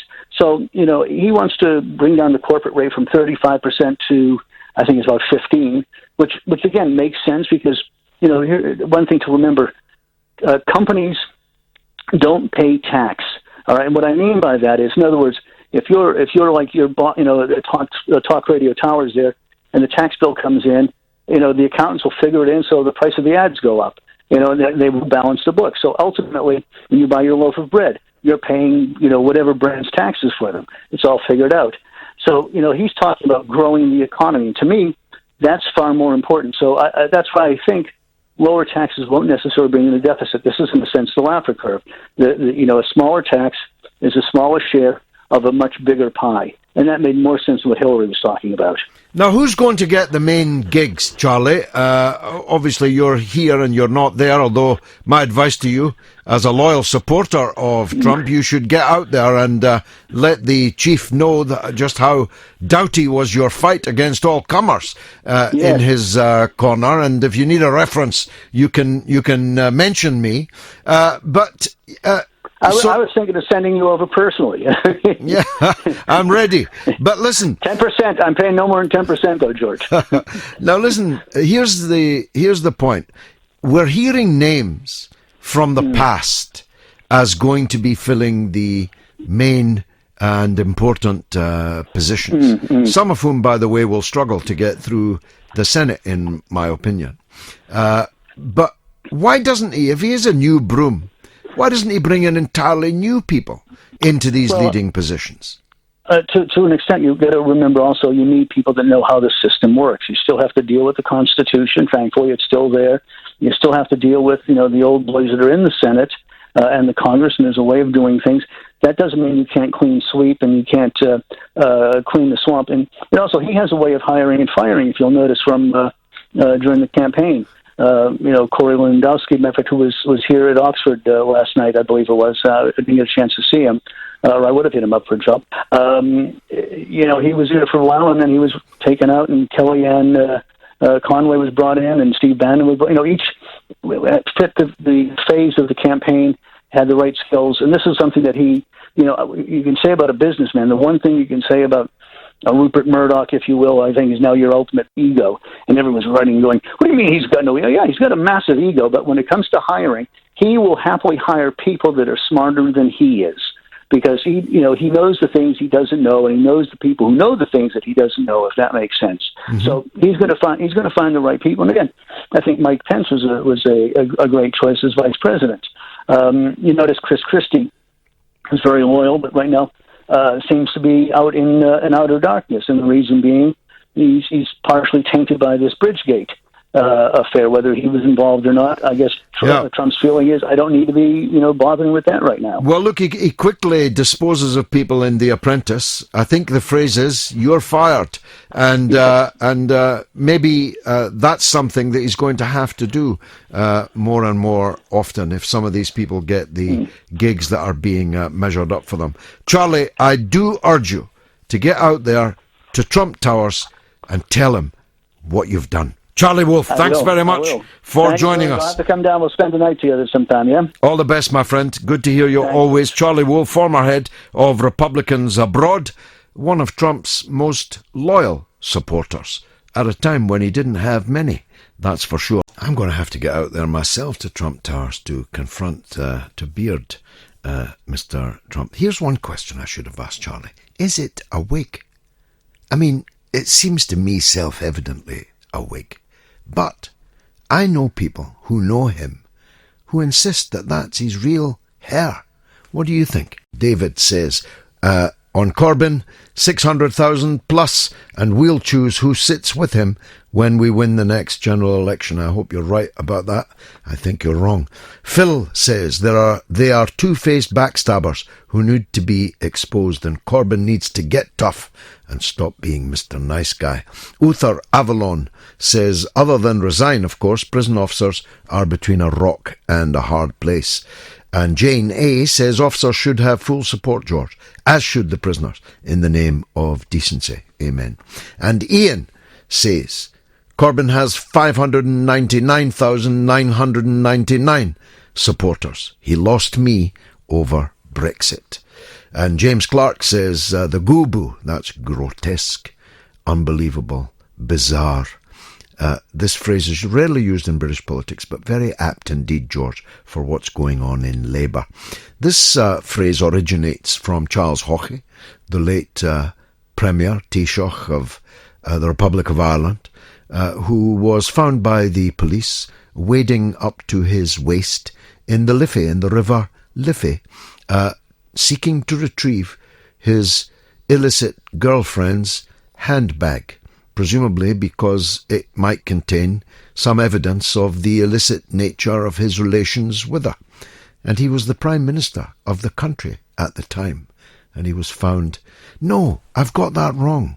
This was when Charles Haughey discovered that his Attorney General was keeping in his Phoenix Park residence, how shall I put this, not one but two, colloquially, rent boys living in the Attorney General's house. And Charles Haughey described it as grotesque, bizarre, unbelievable. And thus the phrase Gubu was born. There you are, there's a history lesson. Thanks, James, for bringing that up. Let's hear from Norma in Bristol on the scandal of the mass expenditure on the refurbishment of Buckingham Palace, announced on the same day as Children in Need. Norma, couldn't make it up. No, hello, George. I always enjoy listening to your programmes. Find it very informative. Thank you so much. I do. Now, no, I just was thinking, well, I'm not proud to be British. I find it upsetting. My idea is that to spend £369 million of taxpayers' money to refurbish Buckingham Palace at this time, well, it's awful. And my idea is perhaps, now she's a very rich woman, perhaps she can find some money from her son, sell some of her very personal expensive possessions, and find half the money. And then, like Children in Need, have a programme on the BBC and ask the rich public, the ones that want to, obviously it needs refurbishing, to provide the rest.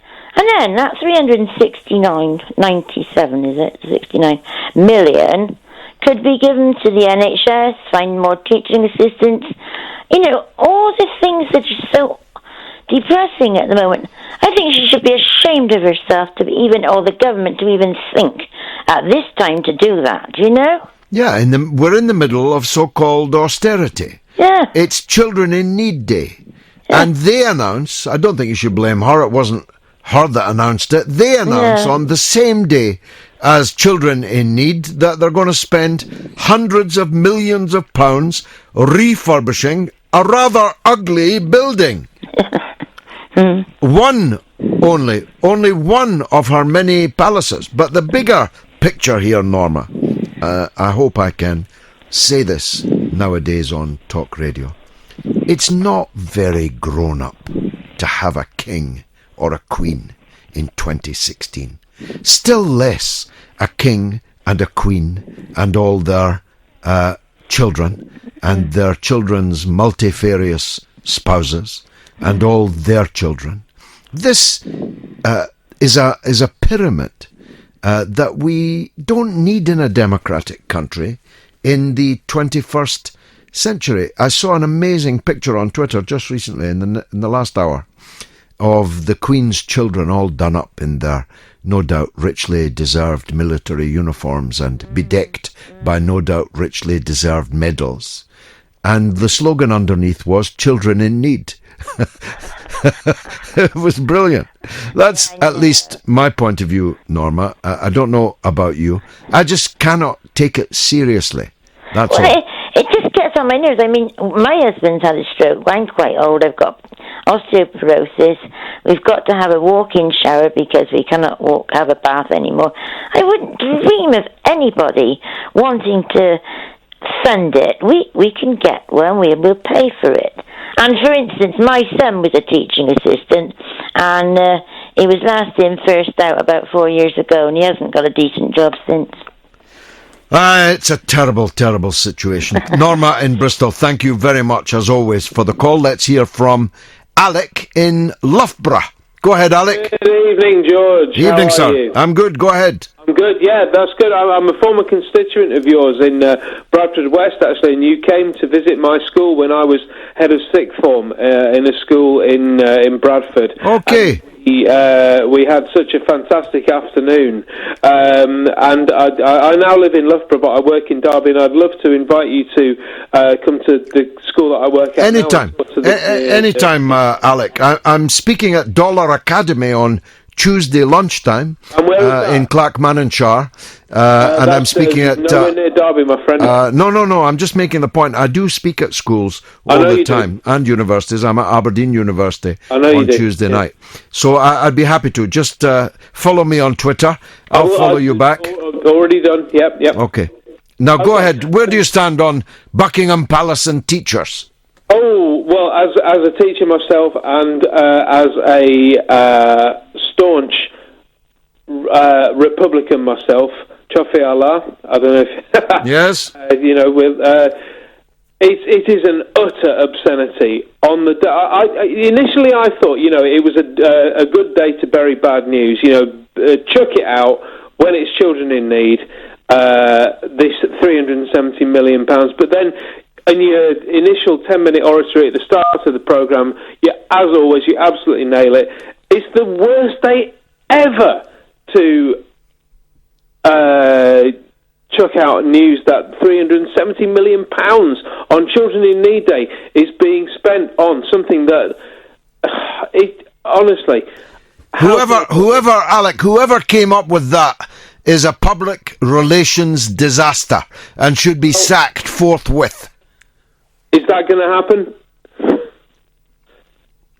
Unfortunately. They're going to be sacked. My grandfather worked for the royal family. He said they were the worst employers you could ever imagine. That's because he never worked for Durham County Council. No. These were West London working class communities. These were. So the worst imaginable employers, the Buckingham Palace and the whole kind of coterie for that.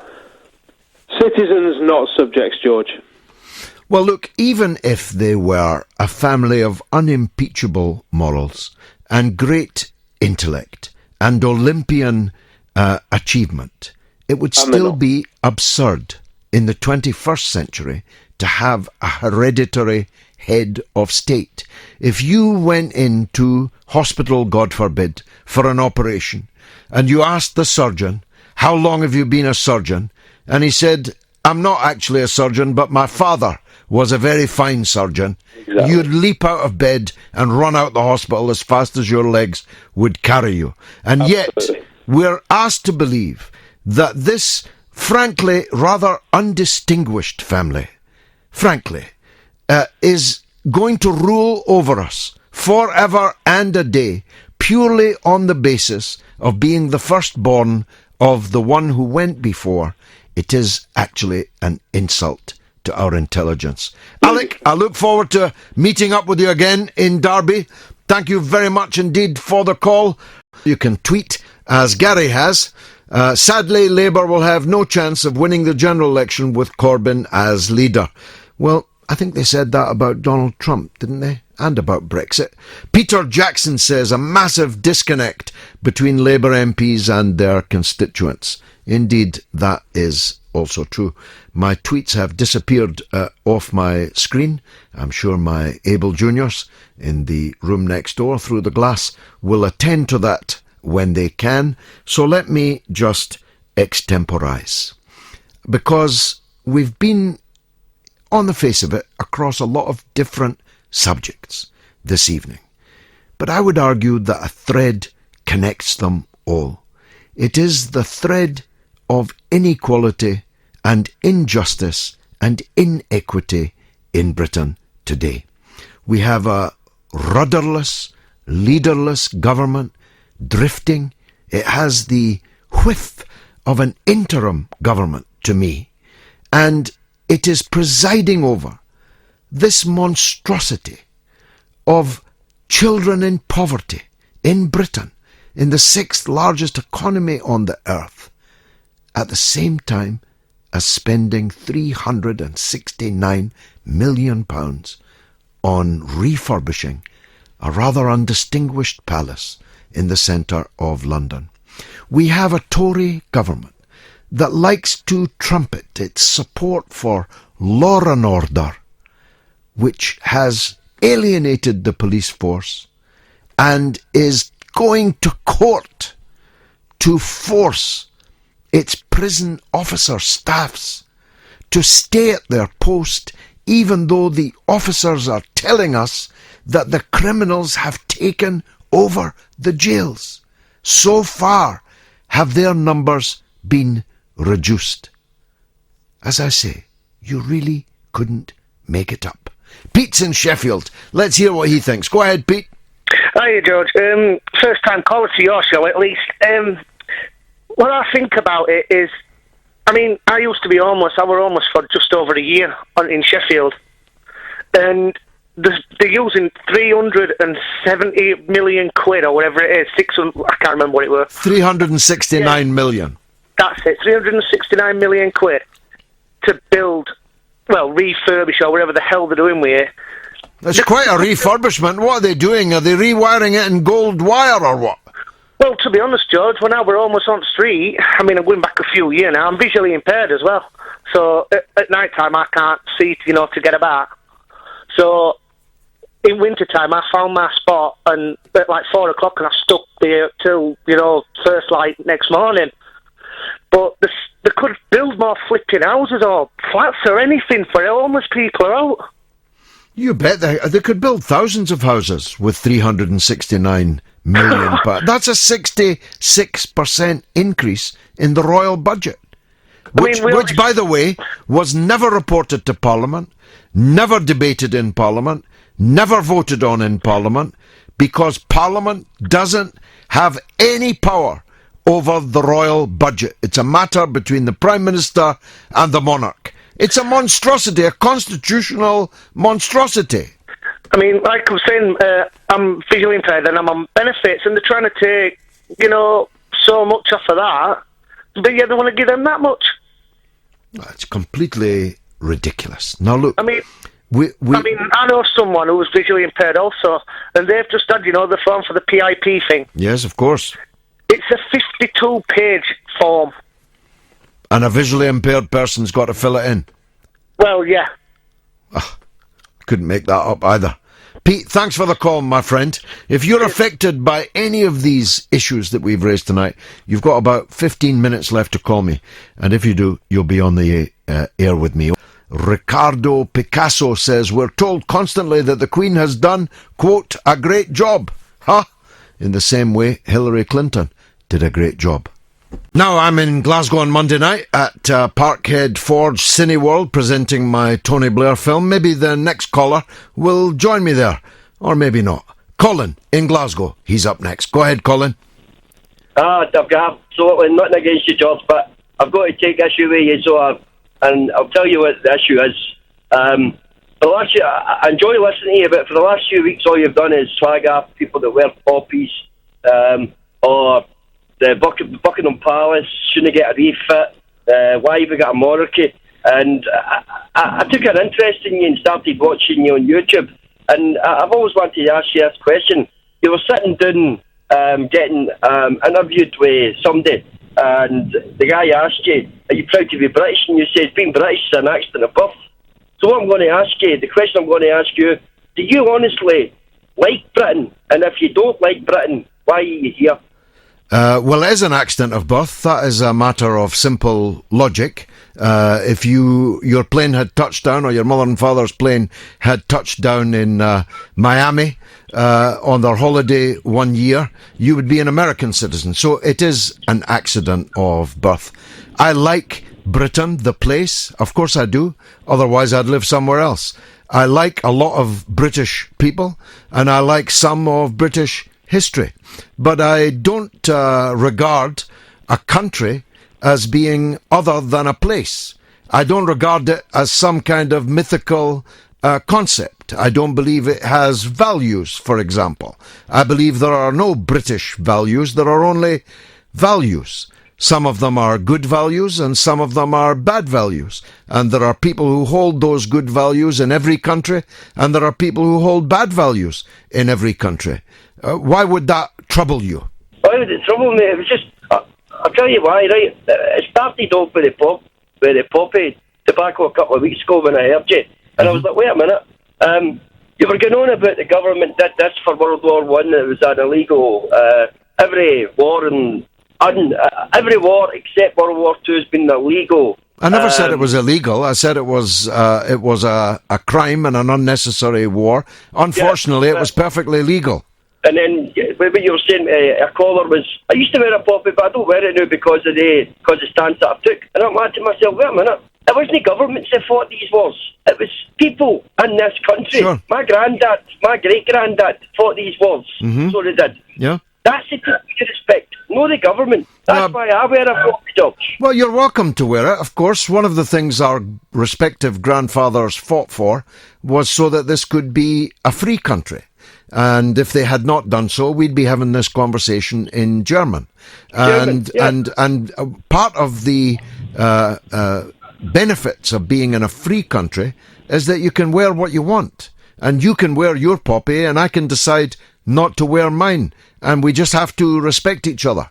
Yeah, absolutely. I don't have a problem with that, George. But it's when you've got a platform and you've got a big following, and a lot of people will listen to you. By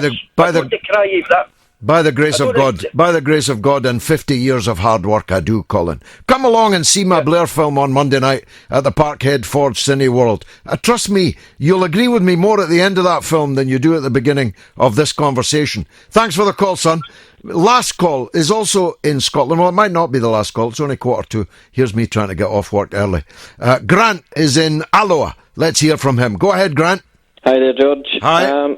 So I'm phoning in. I missed half the show because I was watching the Celtic game, unfortunately. But what was the score, by the way? We won 1-0, George. We won 1-0. But George, they're spending £369 million on Buckingham Palace now. In social sciences just now, I'm studying in Edinburgh. I actually found out just pretty recently that over a quarter of Britain's children are living in poverty. But what makes this even worse is that 63% of them children living in poverty are from working families. So they're not the scroungers that the Tories would like to make out, but they're happy to spend that money while they've got people struggling from working class backgrounds all across Britain. I think it's a complete injustice. I don't know how anybody can actually support this money being put at an old building while you've got people needing to go to food banks, people struggling through their lives. I think it's a total crime, George. It is a crime. It's a crime committed by our rulers against our own people. The same rulers that fly halfway around the world to set other people's countries on fire are ready to see our pensioners freeze to death this winter time that has now begun because they can't afford to heat their houses. Our rulers who'll hand out £369 million to refurb Buckingham Palace, and I say again, that's one hell of a refurb. 369 million. You could build one hell of a new palace for 369 million pounds and turn that one into a museum, or even better, a shelter for the homeless, the one on the Mall. We live in a system under a set of rulers who don't change or have not changed, whoever was in power, who have kept us divided, and we are now more divided than we ever have been. The gap between rich and poor in Britain today is wider than it was when Charles Dickens wrote Oliver Twist. That's an official fact. Now, you mentioned the child poverty statistics, and some people who weren't listening to the show or watching Celtic might have been watching Children in Need, where all kinds of stories of frankly Dickensian poverty and suffering being experienced by some of our young children. It's not 25% everywhere, but in places like Liverpool, Merseyside, it's 1 in 4 of all the children, all of them, is living under the poverty line. In some parts of Scotland, not all, in some parts of Scotland, it's 1 in 4 too. In some parts of Yorkshire, in many parts of South Wales, in many parts of the Southwest, in some parts of London, huge percentages of our children are living in poverty. While we have money to burn, there's always money for war and weapons. These idiots in the Parliament have just voted through the expenditure of 180 billion pounds on a set of new nuclear weapons, whilst our pensioners shiver and choose between heating and eating. It's an utter disgrace, Grant. Yeah, I know, George, and well, I heard you were saying you were going for it to Clackmannanshire to do a speech. I think it's Dollar. I'm at Dollar Academy on Tuesday lunchtime. Well, George, if you're going for Clackmannanshire, I don't know if you've been before, but it's a town with 26% of the young people of a young age, so children in Clackmannanshire are living in poverty. If you were to tell these people that are struggling that you're spending money on the Royals rather than putting it on your people, I mean, I think most people here would be sick. And how has a decade of the SNP government affected the people of Alloa? Well, you can tell, George, I think they're putting their faith in the SNP because they think they're changing the status quo. For me, I'm a Labour man. Well, it hasn't changed the status quo for the people in Alloa. Yeah, exactly. What they've done is 10 years of nothing, George. That's how I explain them to people. 10 years of nothing. You tell them, show me one thing the SNP's done for Scotland apart from a referendum that's divided the country, then... A never-endum. The health service in Scotland's in crisis. Our young people living in poverty. They've got power to raise taxes on the best-off Scottish people, and they refuse to use them. Exactly. I think they're just full of rhetoric, George. They'll say they're going to up the tax for the people who can afford to pay tax, and then when it comes to actually making the decisions, they essentially crap out every time. It's a classic story. I think they've not got a lot of time, and sadly, I think the Tories are on the surge here, George. I don't know if you're still planning on running in the by-election, but somebody needs to give them a kick out the backside in Scotland. Okay, Grant, thanks for that, pal. In Alloa, in Clackmannanshire, he, like many of you, because this Buckingham Palace story, which I mentioned at the beginning of the show, but which we didn't actually plan on being a big part of the show tonight, has excited a phenomenal amount of response. Here's Shane Gallagher talking about Trump. His plans for Russia give hope. His plans for Muslims give nightmares. 52% and proud says, but what would you replace the monarchy with, George? Well, I'd replace it like every other modern country in the whole world. I'd have a president. I'd have a non-executive president, like the one they have in Germany, a rather successful country. And they have a federal system, and so should we. So there is what I would replace it with. Ricardo says, would society be a more or less equal place if we were all born into our jobs? David Whittaker says, the royal family are an insult to the poor and those facing hard times. I should make this point. I've got nothing personally against the Queen. I met her twice. The second time I met her, she said it was very nice to meet you, and I said, you met me once before. I served you as a wine waiter in the Angus Hotel in Dundee when I was but a teenager. And you posed me what was then the greatest dilemma of my life. I asked you, white wine or red wine, Your Majesty? And you answered, yes. And she laughed and said, so what did you do? I said, I poured the white. She said, you made the right decision. She was very nice and very gracious. And big Philip, the Duke of Edinburgh, he gets a very bad press, but I found him, I've got to tell you, I speak as I found him a very witty and amusing and genial bloke.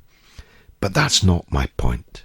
My point is that it's an insult to my intelligence and yours that any family, even if they were scintillatingly brilliant, even if they were lofty Olympian achievers, The idea that you have a hereditary ruler in 2016 is completely absurd.